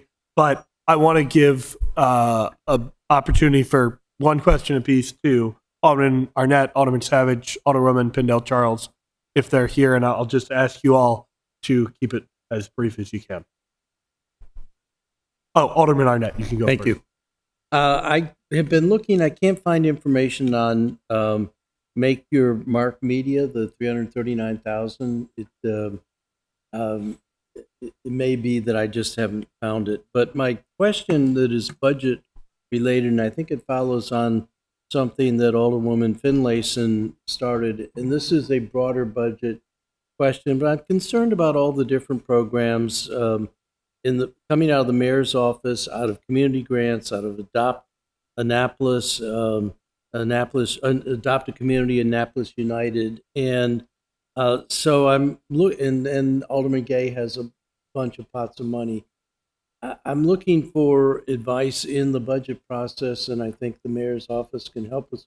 How do we make sure that we're coordinating these and making sure that we're getting the best bang for the buck? I think it's an excellent question. Thank you, Alderman Arnett. I do think there is an issue to review the programs that have emerged over the past term and look for opportunities to bring things together. I will note the community grants, Adopt a Community, and so on, are initiatives of the council members through the Office of Community Services. And the Annapolis United program, which we run, is also an initiative of the council and supports across departments. I think what we've done this year is we've tried to just work with what we have to get through, for the year ahead, but provide maximum flexibility for the new mayor and council to make decisions. But I think one thing I would say is we work hard to leverage and work together. We do work closely with OCS. Many of our functions and services we line up when we hold health fairs or workshops, they attend, vice versa. And leveraging those things and working together has been a big part of how we've tried to work. So we do try to ensure that all comes together at the planning level. And I think it's a good question for how to look at those services when the new mayor and council take effect. But we're trying to maintain a steady ship. We believe the services we've run, like the NAM Substance Abuse Prevention Program, like No Harm, are making a difference to young people and to communities. So that's been our plan for the year ahead.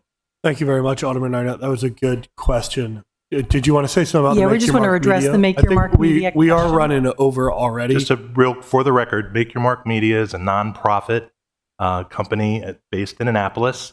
I'm an employee.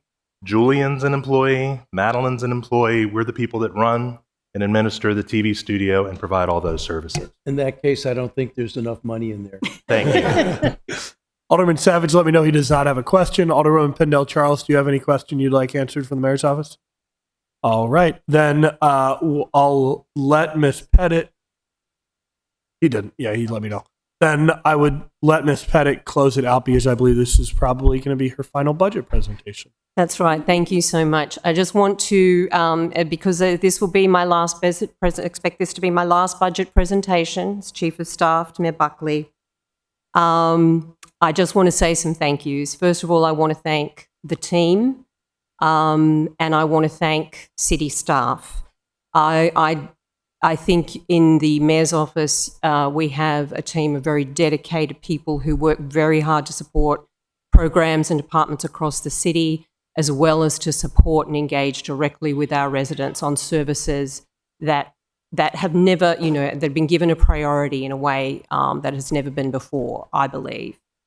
So I want to say thank you to them for all their work, and to the city staff who work with us and engage with us. I've worked in government for many years in Australia as well as the private sector, and I don't think I've ever worked with more professional, dedicated people than I found here in the city of Annapolis.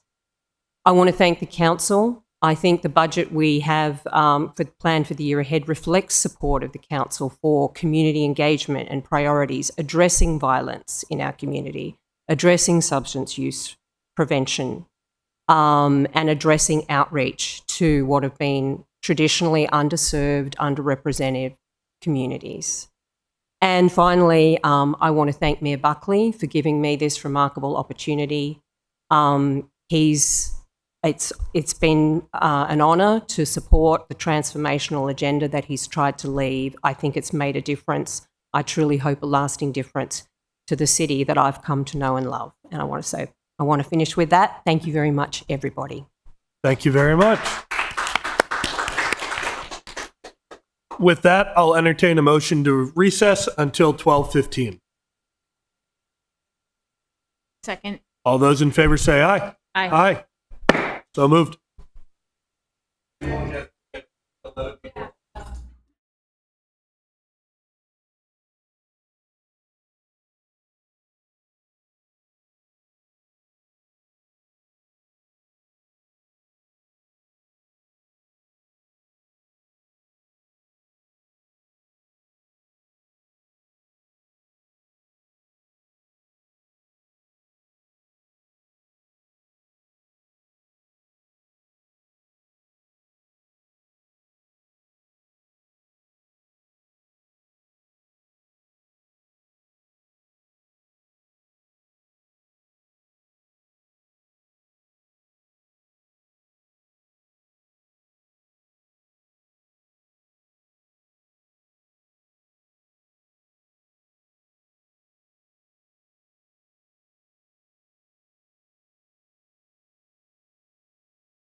Meeting of the Finance Committee is called back to order at 12:19 p.m.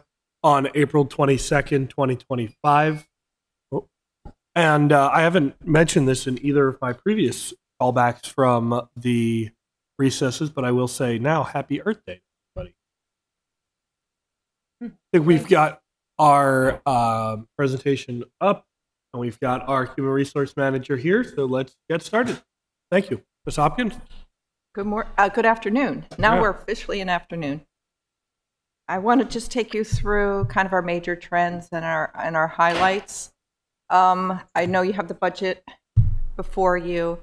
I'll explain some of the differences, which are not significant in terms of financial impact. It's more of naming after we got through the massive class and comp study. Thank you for all of your good work on that, your feedback, your passage of the resolution and the exempt service ordinance as well, because now we have fully launched into the implementation phase of that. So this past year was a big year. I mean, we undertook the citywide class and comp study. At the same time, we had collective bargaining to complete and implement, and did so. You know, the city's workforce is about 2/3 represented by 4 different unions, and so that's an ongoing developing relationship we always try to maintain with our union members, so that we're responsive to what it is that we have sat at the table and done, and then how that comes out in the actual implementation. So the class and comp study was very robust. All the job descriptions, all of the position titles, all of the grade assignments. And of course, we have some positions that are most positions are in civil service, and others are in the exempt service. But we also put a foresight to this. And since we know that our expectation is to convert our employment agreement positions by the 5th year, you know, that we don't have more than 5 fiscal years in which we have individuals in employment agreements, we went ahead and had that as part of the study as well, so that the occupied positions were also evaluated for what title, what grade assignment there would be potentially when they were eligible for conversion. So not all position titles that are in the resolution are going to be used now, but they are part of the parking lot for the future, so that we are just anticipatory of that conversion element.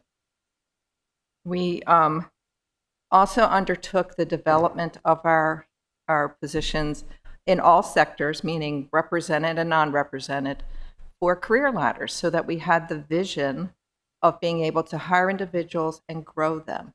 When there is not a buyer's market, when you are running into situations where you do not have the talent at the level you might need it, we may need to bring individuals down into or into city government at more of an entry level and have them grow over time. And we wanted a reward system, a classification system that could do that as well.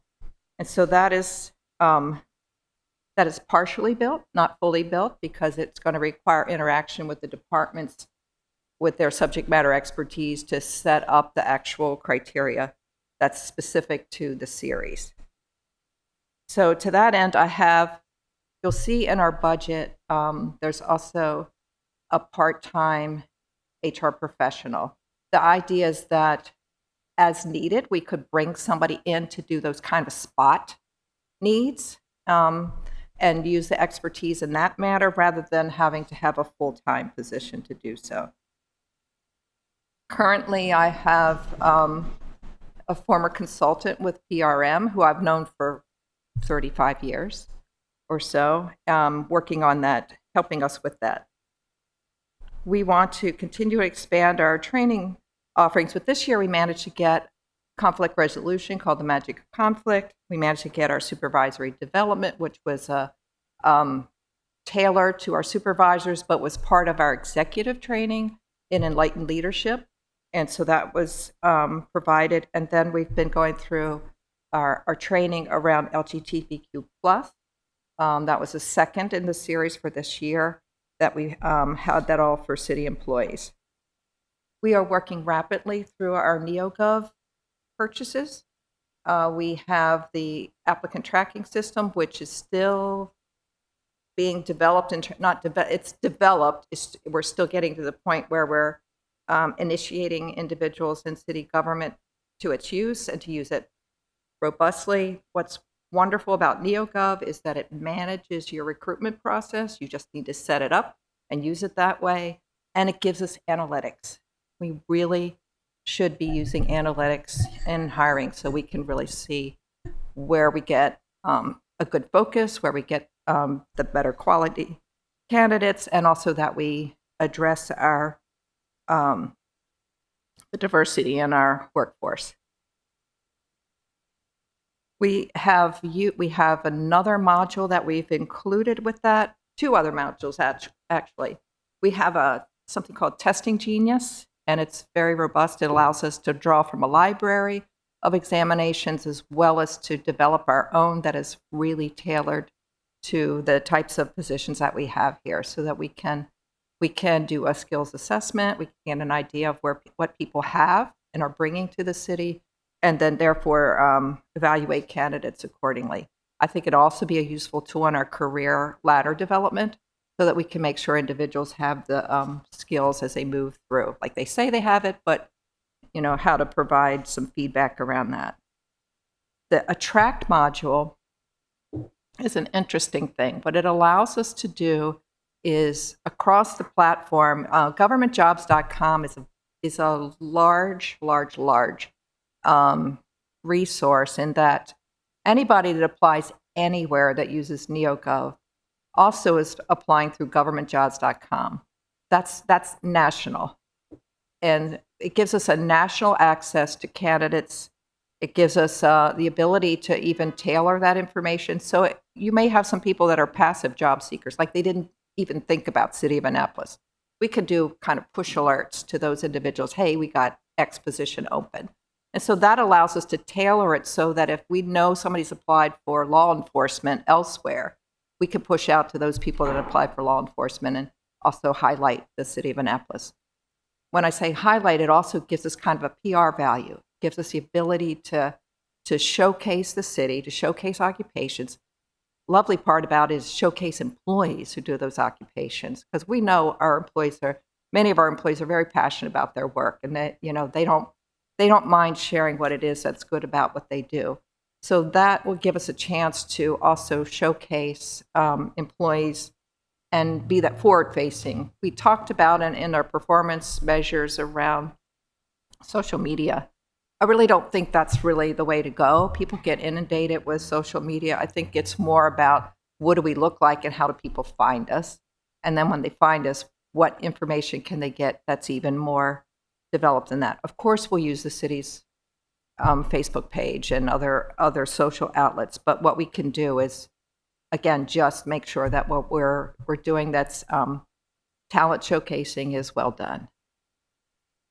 We will eventually have, as part of the NeoGov system, is the implementation of the HRIS system. So that's your payroll and your data file about employees. So it will take away from our paper processing. My goal is let's get people out of handling paper. Let's get people just approving and really focus on the intellectual work and be able to move things forward more quickly. We ultimately see that as a way to have electronic files on employees, which then is a space management concern as well. It helps with space management.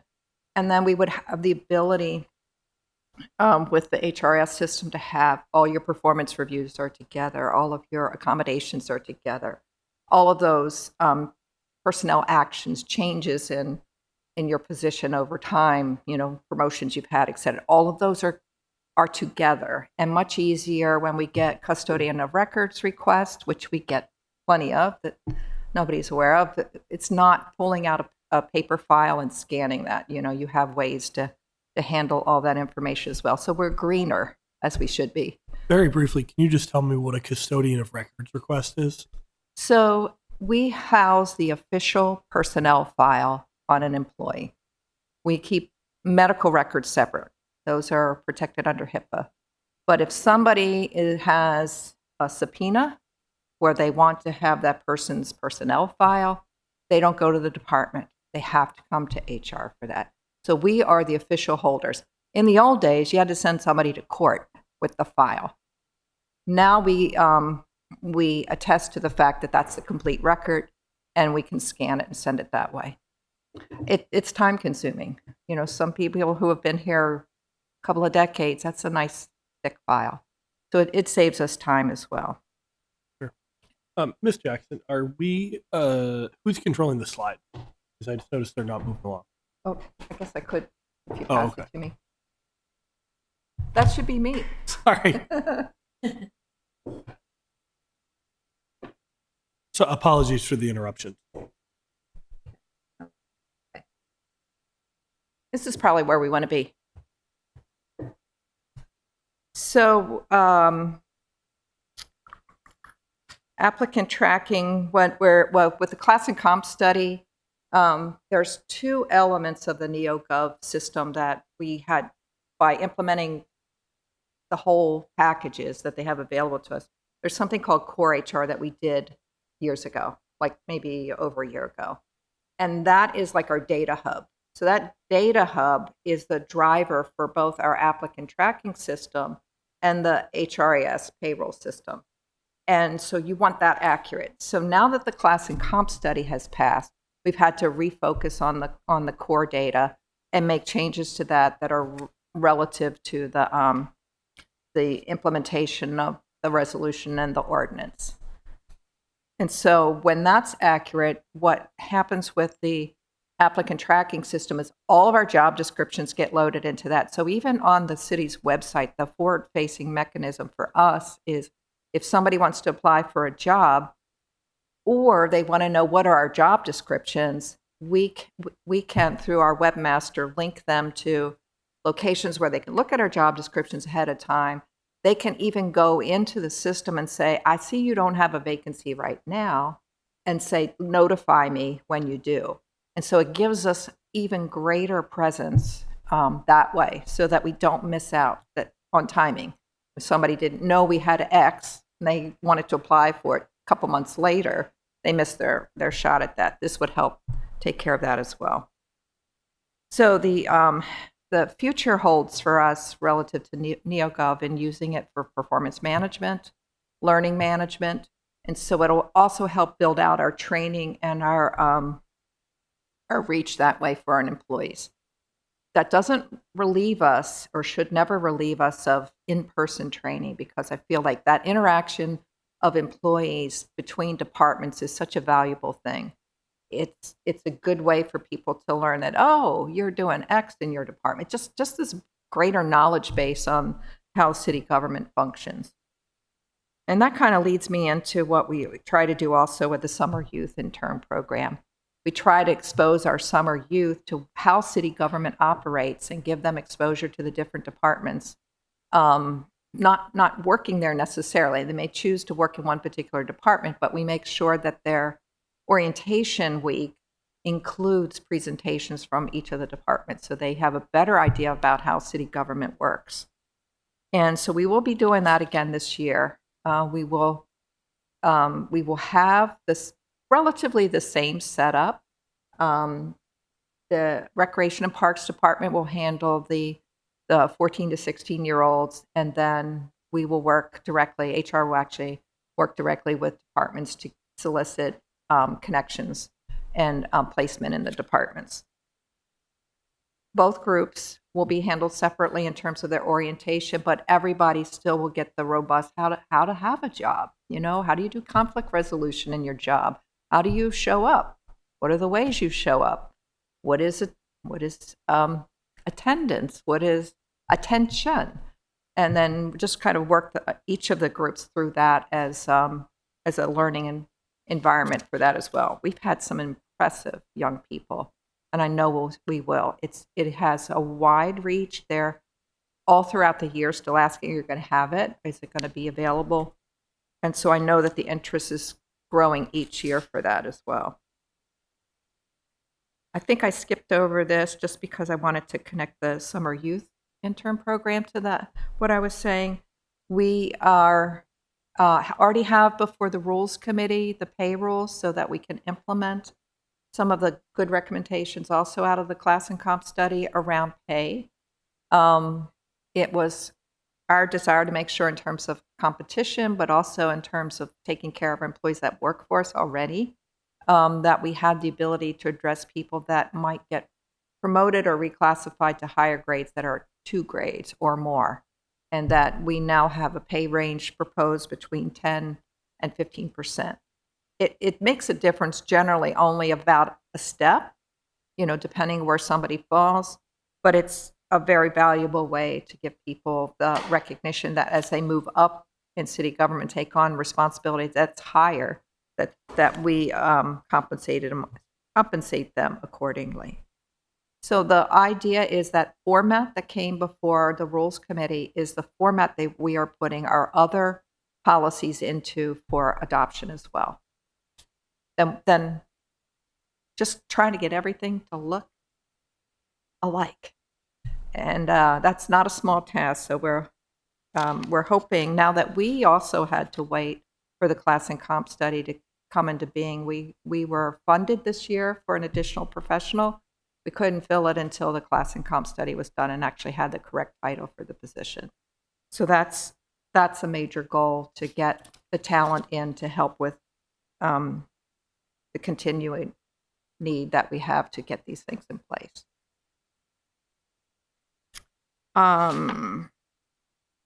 So the expected trends for us are to keep up with the career ladder development, to really expand that.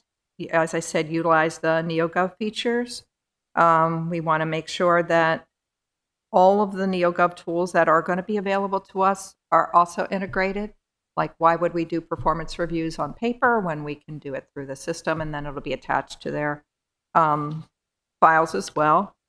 And that we can really use those attract modules to focus on the hard to fill positions. I have a feeling it's not a buyer's market right now in terms of employment. I mean, that I think I cracked a tooth over everything that's going on nationally, but it's the market has got more. It's just a matter of matching up the right talent to that. I just want to say that was our 15-minute buzzer. I think I've pretty well covered that. Okay. Yep. So maybe, Ms. Jackson, you want to put another 5 minutes on the clock? Thank you.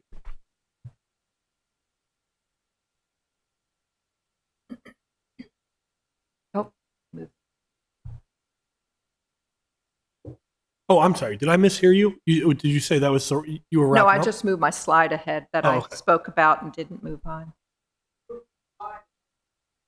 I see that. I don't know how that happened. I don't have that talent, so that's not me.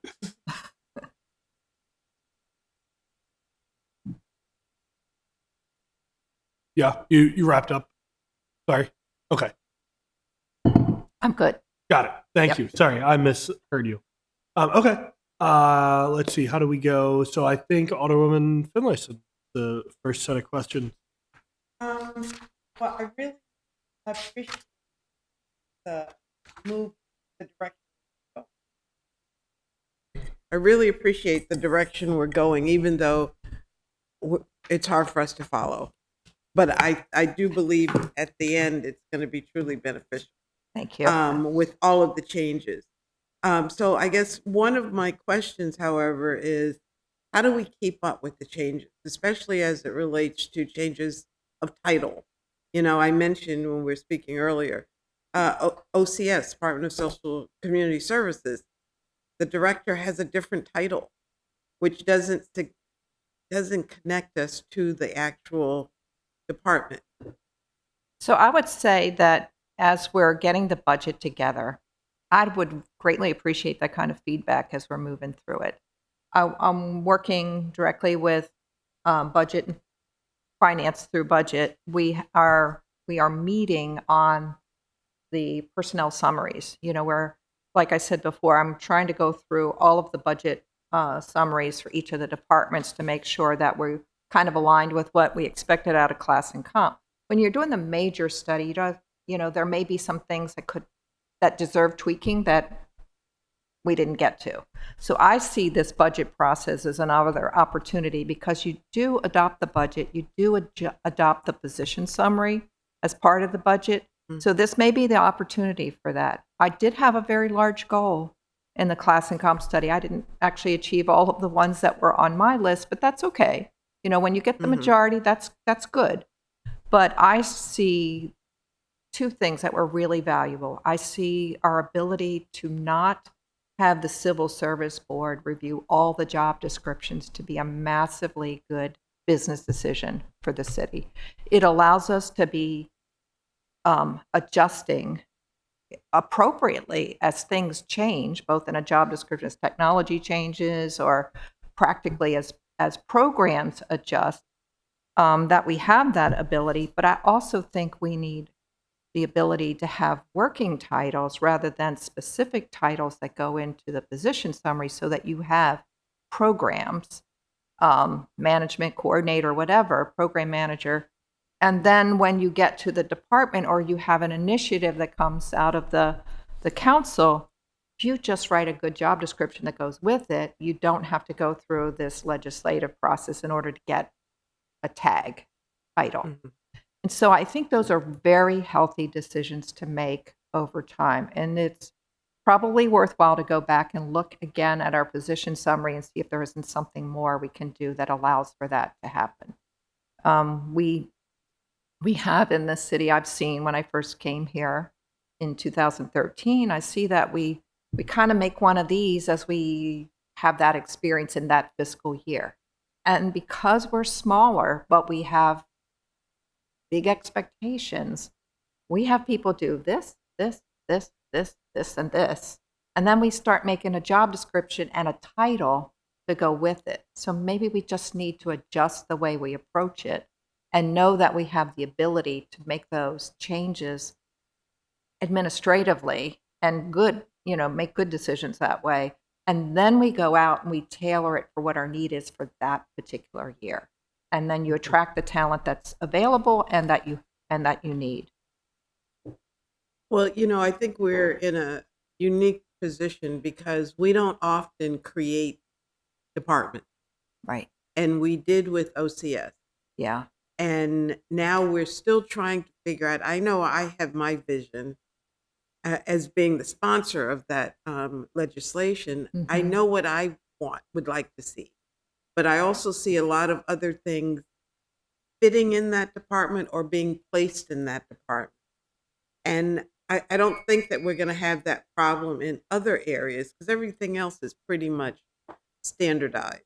Titles may change within, but the role and the mission really doesn't change by department. But with OCS, I think it's changing. And so I just want us to keep our finger on what the mission was originally as the council designed it.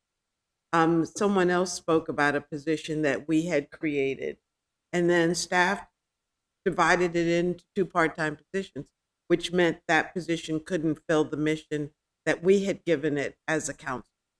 You following me? No, I am following you very closely. I've tried to listen to some of the budget presentations so as it impacts the work that we do in HR, I have some idea of what the conversation is around it too. Unfortunately, I can't listen to all of them, but I'd appreciate if there is that kind of feedback that I just find out about it and can take out. Your job is pretty massive.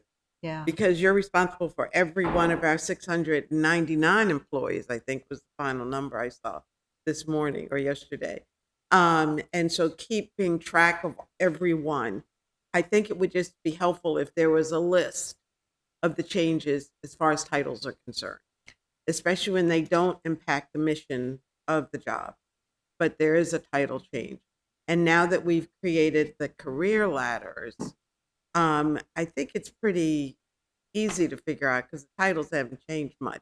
Well, it should be title 1, 2, 3 exactly. in the series. So exactly. Yeah, and as you know, the major change there is that we built out around what were kind of our journey level or mid-level positions, and then what was known as seniors became I think the highest level. I think we got that part. Okay, good.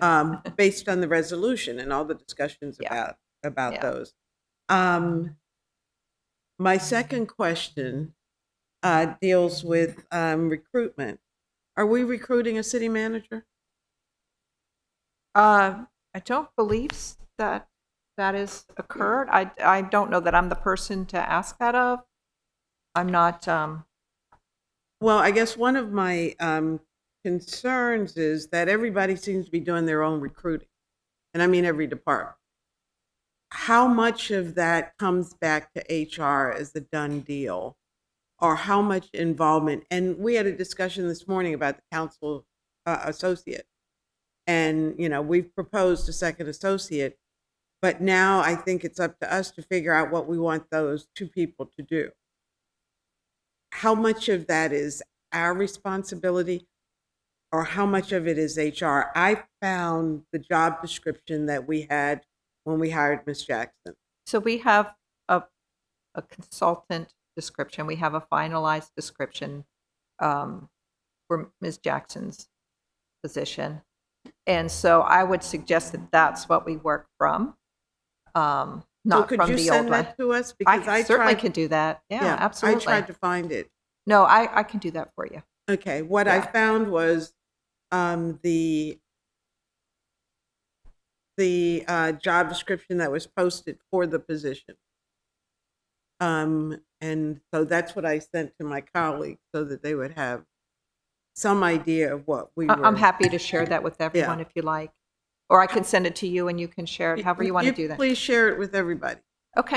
Because we had made the decision, I think, to add another person, another staff person. So we need to look at that. So in answer to your question, the way it works is that Human Resources is responsible for the job description. When we get to the point of advertising, that's an interactive process with our HR staff person and the department, the appointing authority.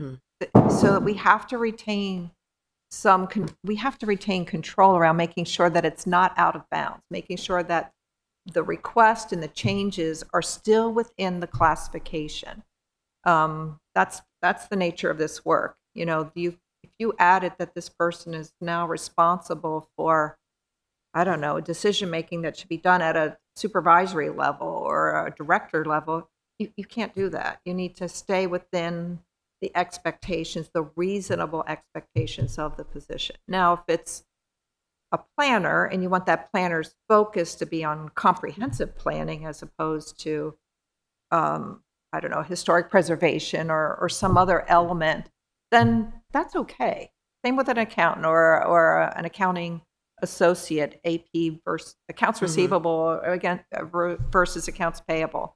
That is a conference. That's an exchange with the department, so that what you're asking for is not the kitchen sink. You're asking for that part of the work that position is going to focus on. That's very reasonable. That's very achievable. And that's what I was getting to make sure that HR is directly involved and that we won't release heads it until don't have the autonomy to change the position or anything similar to that. So that's good. So those are my questions, but I do want to thank you for continuing the Youth Summer Jobs Program. Yeah. I don't do as much with that as I used to, but I do want to thank you for continuing that. How are the kids being recruited this year? So that will be a presence in the future. We work directly with the mayor's office in terms of the outreach for that. And then we will, because we now have the NeoGov system, we will use that for our applicant collection. It'll be easier to use. It'll be easier to keep track of. It'll be, we can even ask particular questions as supplemental questions goes out with the announcement, so that, one of our desires has always been to make sure that this has local youth participating. And so that will give us a chance to show that in our questions, our supplemental questions, what we're looking for. It's also a good way to find out what somebody brings as special talent. And the nice thing about managing that through a system like this is to be able to extract that information, so you can kind of put it in a spreadsheet. You can, I hate to be so technology oriented around that, but it allows us to really get a better review process going to hopefully do quicker. My concern is that it's a very popular thing and people are really, really interested and they know it's out there and it's available. And so I know that we'll get a lot of applicants again this year. Oh, that's great. Would you please send us the announcement when it goes out? I sure will. I will do that. So that would be great. All right, that was my last question. Thank you very much. I appreciate it. Thank You're you. welcome. I'll turn it to Alderwoman O'Neill. Thank you. I just have a couple. Sticking with the theme of the youth jobs or internship program, I know that last year, too late, we asked, is it an opportunity for any of those interns to work with the council?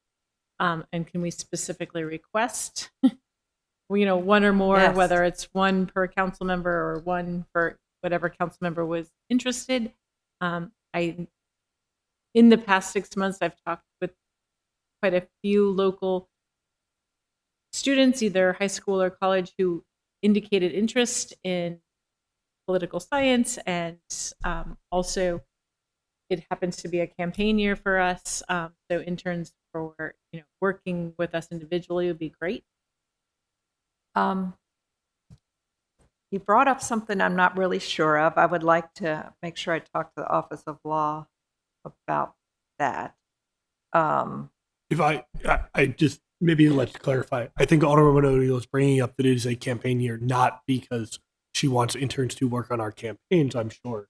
But because Okay. that means that That makes our me feel attentions better. may be focused more elsewhere. Yes.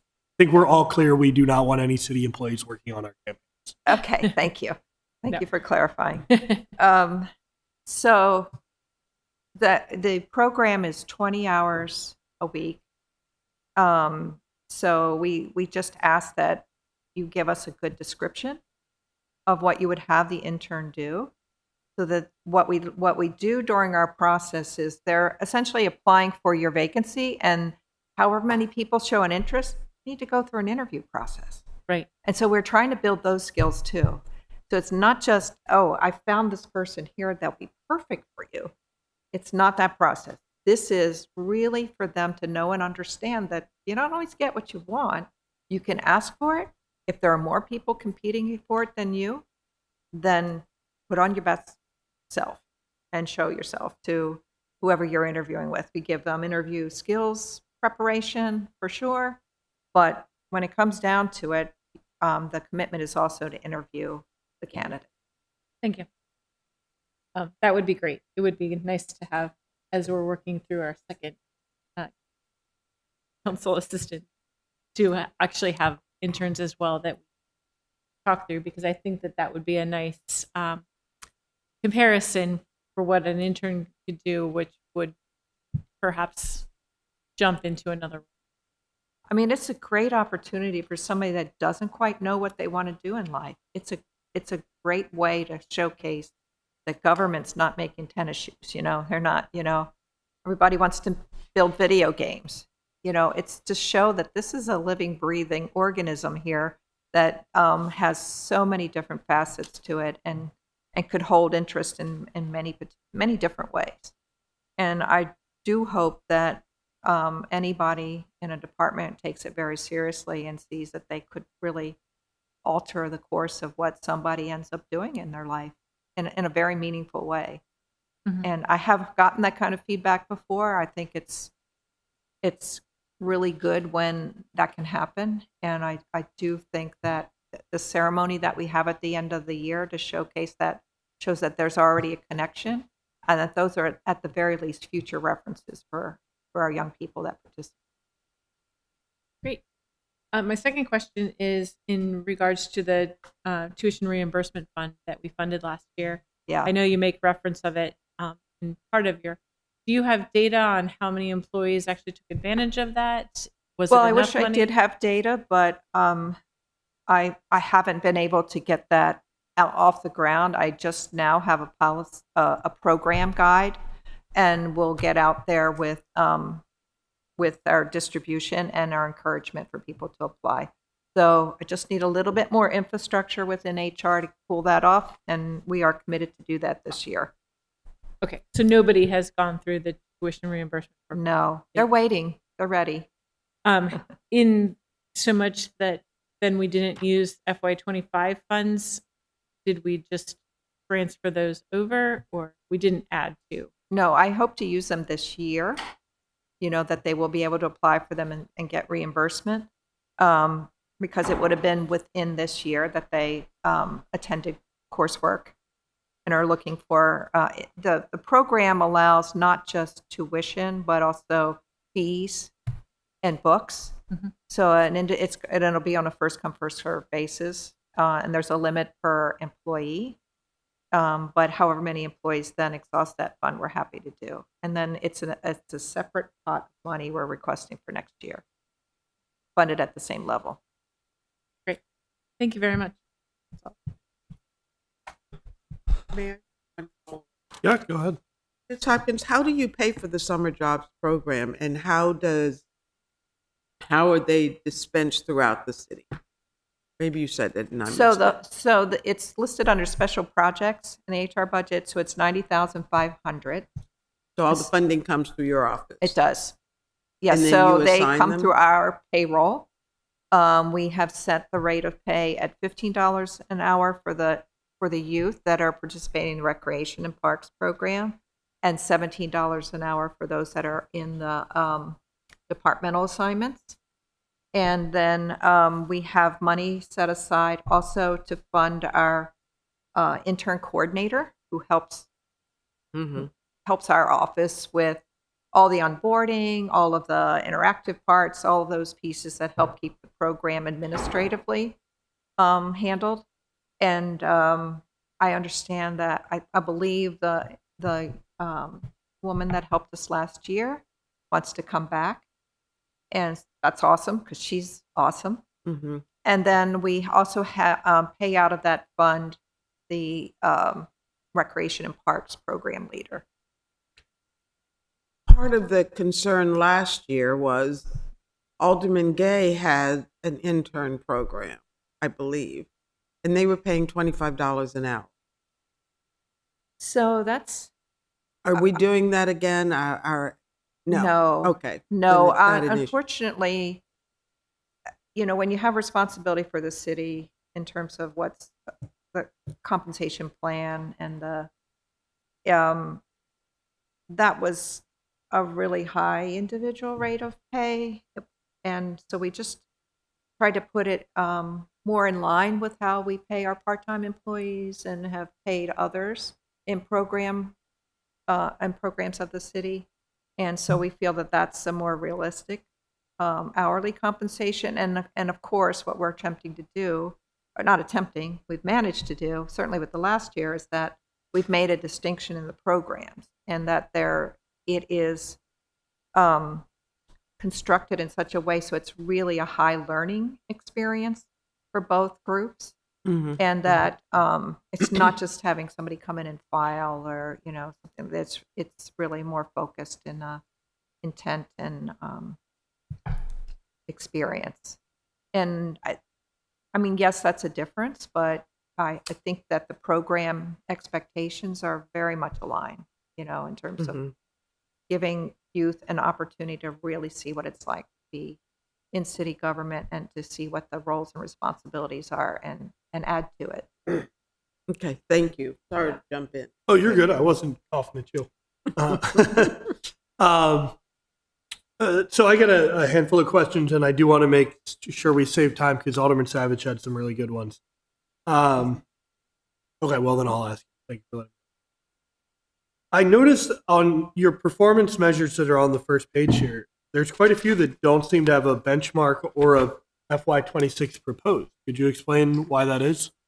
So I'm going to work with the assistant or the deputy city manager for administration this year. Our HR ones, honestly, are really difficult to turn into something that's measurable.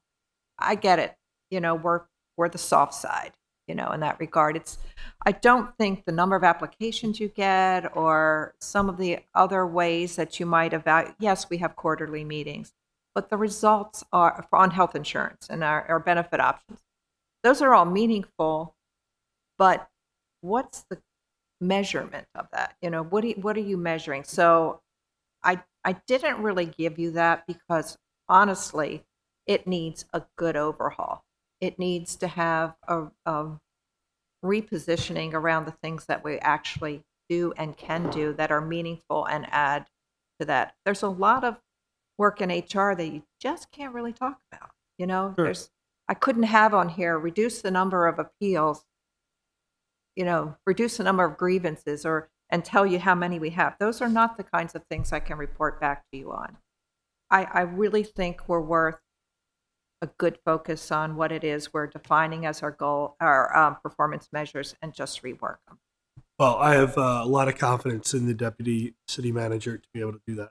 Another kind of big question for you, looking at the budget in the department over the past couple of years, and it seems to me like it's jumping more than other departments that we look at. So our FY 2024 actual and FY 25 projected are both between 1 and 1.1 million. And then we're jumping to 1.4 million in the 26 proposed budget without adding any additional staff.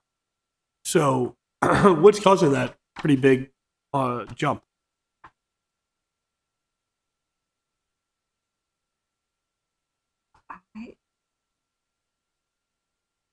I don't know that I can specifically answer that question. Some of it is increased costs for our vendors because we have. I'm actually only looking at the salaries portion. I can jump in now. Oh, okay. So if you look at FY24 actual to projected, that's actually decreased. But what we have, so for 25 specifically, what's baked in that budget number is an analyst 3 position that was funded last year that hasn't been filled. So part of that funding has been used to the professional that Ms. Hopkins mentioned earlier. But when we're creating that budget for 26, we're assuming that that position is going to be filled as well. So your projections are lower because there's vacancies, but your budget is higher, right? Because we're putting in funding for, assuming a fully staffed. Sure, that makes sense. And But- okay, go on. And we've got, the class and comp study results baked in. There was one position in particular that increased 3 grades, I believe.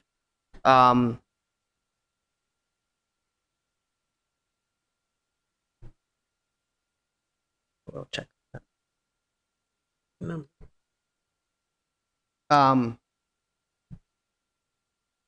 Pri had mentioned something else to me as well, but I will check that. Were you gonna say I was something? just going to add the point on benefits. That's included. Benefit costs. Health. Yes. Thank you. So another thing to note is that we've already I'm mentioned. not sure your mic is on. I think it is. Can you hear Okay, me? sorry. Sorry. The 9% health increase for all employees. So you're going to see, actually, if you look at every department, there's going to be an increase if you look at the salaries and budget as a total. I mean, salaries and benefits as a total. There is a 9% health overall increase. So it's not just salaries. Got it. So if we're just some math off the top of my head here is between FY25 adjusted and FY26 proposed, we're talking about a roughly 17% increase. And so about half of that is that health insurance change. And then I guess the rest is from the update from class and comp. And Right. the unfilled position. Sure. That would be the difference between the projected and adjusted. Yeah. Because we've carried it all this time, Yeah. unfilled. Okay. I want to keep moving on because I got quite a few other ones. In looking at our national employee survey, and I know we need to go through that with the the deputy city manager at some point, but almost, I mean, not almost all, but certainly a majority of our metrics were below our benchmarks there. So how do you feel like this budget addresses getting those back up to par? Well, that's a large question. Yeah, big Because question. I have not had the opportunity to sit down with the with Vicki Buckland to go over that. I would suspect that what we would do is evaluate things like our training offerings, our benefits. Right now is the time to address our benefit structure, which we are doing. We are making some adjustments in our offerings so that we can hopefully eliminate some of the vendor concerns that we've had to date in our particularly in our dental offering.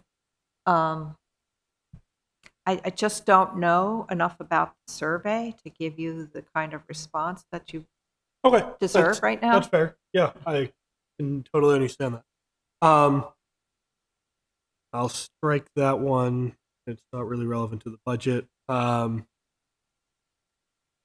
back to performance metrics, you were talking earlier about free training and participation in courses. Our benchmark for that in here is 30% for that performance. And that, you would know much better than me, but that strikes me as kind of low. Is there an explanation for that? So one of the challenges in offering anything citywide is it's not mandatory training. And so individuals always have an option of taking it or not. And so you're always I don't want to say at the mercy, but you're always in a position of, is somebody going to rearrange their work schedule for that? Are they available? We really try our best to move things around so we're getting people whose schedules are different so they can attend. And then we work with the departments to make sure they're allowing employees to be in participation. And then we get what we get. You know, we have people that don't show up, or we have people that don't sign up. And so we can make an offering, but it's kind of like, if you build it, they must come. And that's part of the challenge for us as a city. Leading the horse to water might be another. Yeah, good and so we've analogy. offered virtually as well as in person. We prefer, for those that we have an actual vendor, to have people in person for reasons I mentioned before. You get that interaction, you get that, you get that energy from having employees from different elements, different work focus, and it's beneficial. Yeah. So sticking with that same goal, I would like to add a performance metric around, because and it probably is not for you, but with this goal being ensure the city workforce is well trained in best practices and latest technology. I really want to see us somewhere in here add a performance metric around the percentage of employees that are using generative artificial intelligence on a weekly basis. And I think that probably makes more sense to go under IT. But just looking at that goal here, it struck me as I was reading through yours, that kind of fits in perfectly with your goal of ensuring the city workforce is well trained in the latest. I did hear you mention that during their presentation. So I will talk to Brian. Yeah. One of the things we can examine as well when we get the learning management module through NeoGov is we need to see if they in fact even address this. I know that there's interest. I had some interaction with Ina Young, our webmaster, around that, and she's tried to attract some offerings as well. I do think it's important for us to know and understand how it's going to be used in the workplace at the administrative level, at the director level, and to first know and understand how it would be useful within our own workforces, within our own staff. And it makes better sense to me to first know and understand how that as an initiative translates into actual work, and then you train your employees so that what they're doing is useful that way. If you train your employees first and you have some policy concerns around where it's used and how it's used, because HR, you could generate some information and it may not necessarily be something that allows for the types of controls you need. Absolutely. So I think first we need to understand it at a practical level, and how does it translate for us in our individual departments, and then train your staff. That would be my suggestion. That's very helpful. Yeah, no, Yeah. that's a good idea to think about how I've been thinking about it sort of in terms of the adoption curve, right? But maybe making sure that our departments are at the forefront of that adoption curve our direct are at the forefront would be a good idea. Thank you. That's helpful. But overall, you would say if we were going to put some kind of performance measure around that, would you agree that it makes a little more sense for it to be an IT? I think we could work together, honestly. I think we could work together. My desire, again, would be that let's talk through this. They probably have the greater expertise in terms of knowledge around how AI can be used in an organization, but they may not, like for me, career ladders. You bring in the subject matter experts to design the career ladders. Although you have responsibility for the structure of it, you need to bring in your partners who have the greater knowledge. I think that's a good working arrangement between the two departments, now that we're departments.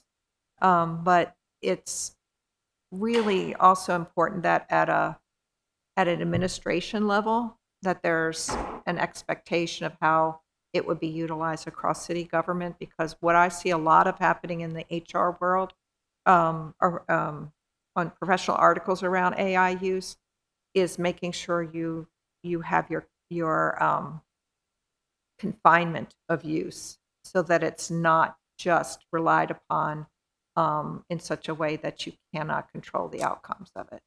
Sure. If you let everybody use AI for performance reviews, okay, that's great, but then wouldn't you expect that evaluator to make sure that they are customizing that for that individual and that it's really their words, it's really their voice that's coming through?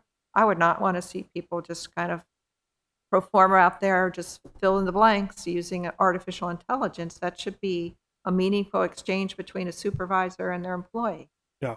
So Yeah, I mean, think I'm not saying that you'd say there's a rule, do not use AI for performance reviews. I'm saying that it makes sense to figure out what uses could reasonably happen and what do they look like and what don't we want to see.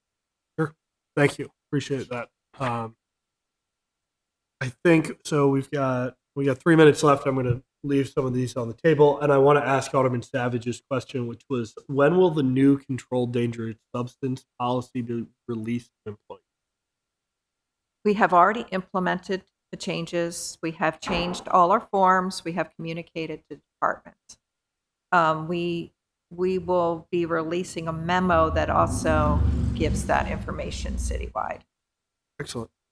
Sounds easy. Any estimate of when that memo is going to come out?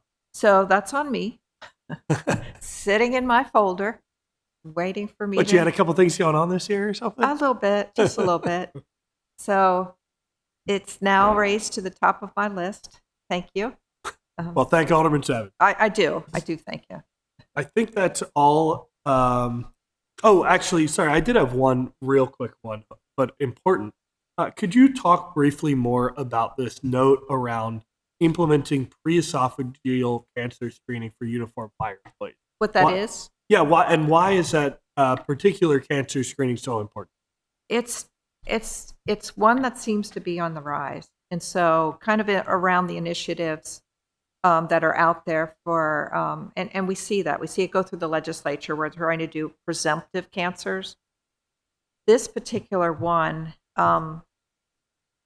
when you test for it because somebody's showing significant symptoms or didn't see it as anything other than acid reflux, perhaps, there's something called Barrett syndrome that is like full-on grade 4 cancer. And so what we're attempting to do is get earlier in the assessments, that there's a screening process, that we recognize that the exposures that our firefighters have, that this is a very reasonable way to also control costs for us in the city on the health insurance side.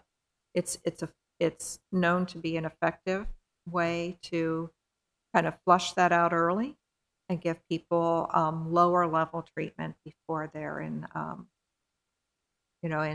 a significant diagnosis. Brilliant. And you feel like you have plenty of resources for that? We do. We're working into our health fund, and it's something that we'll see the rewards of, I feel. Great. Thank you. Anything from either of my colleagues? Oh, I'm good. Thank you. All righty. Well, then, thank you very much for being here, Ms. Hopkins, and I think we can call it a day. All right, thank you. Appreciate you. Happy to entertain any questions you have afterwards. Okay. Thank you. Ms. Jackson, do we have any additional business? I think not. All right. Is there a motion to adjourn? Motion to adjourn. Second. All those in favor say aye. Aye. Aye. So moved.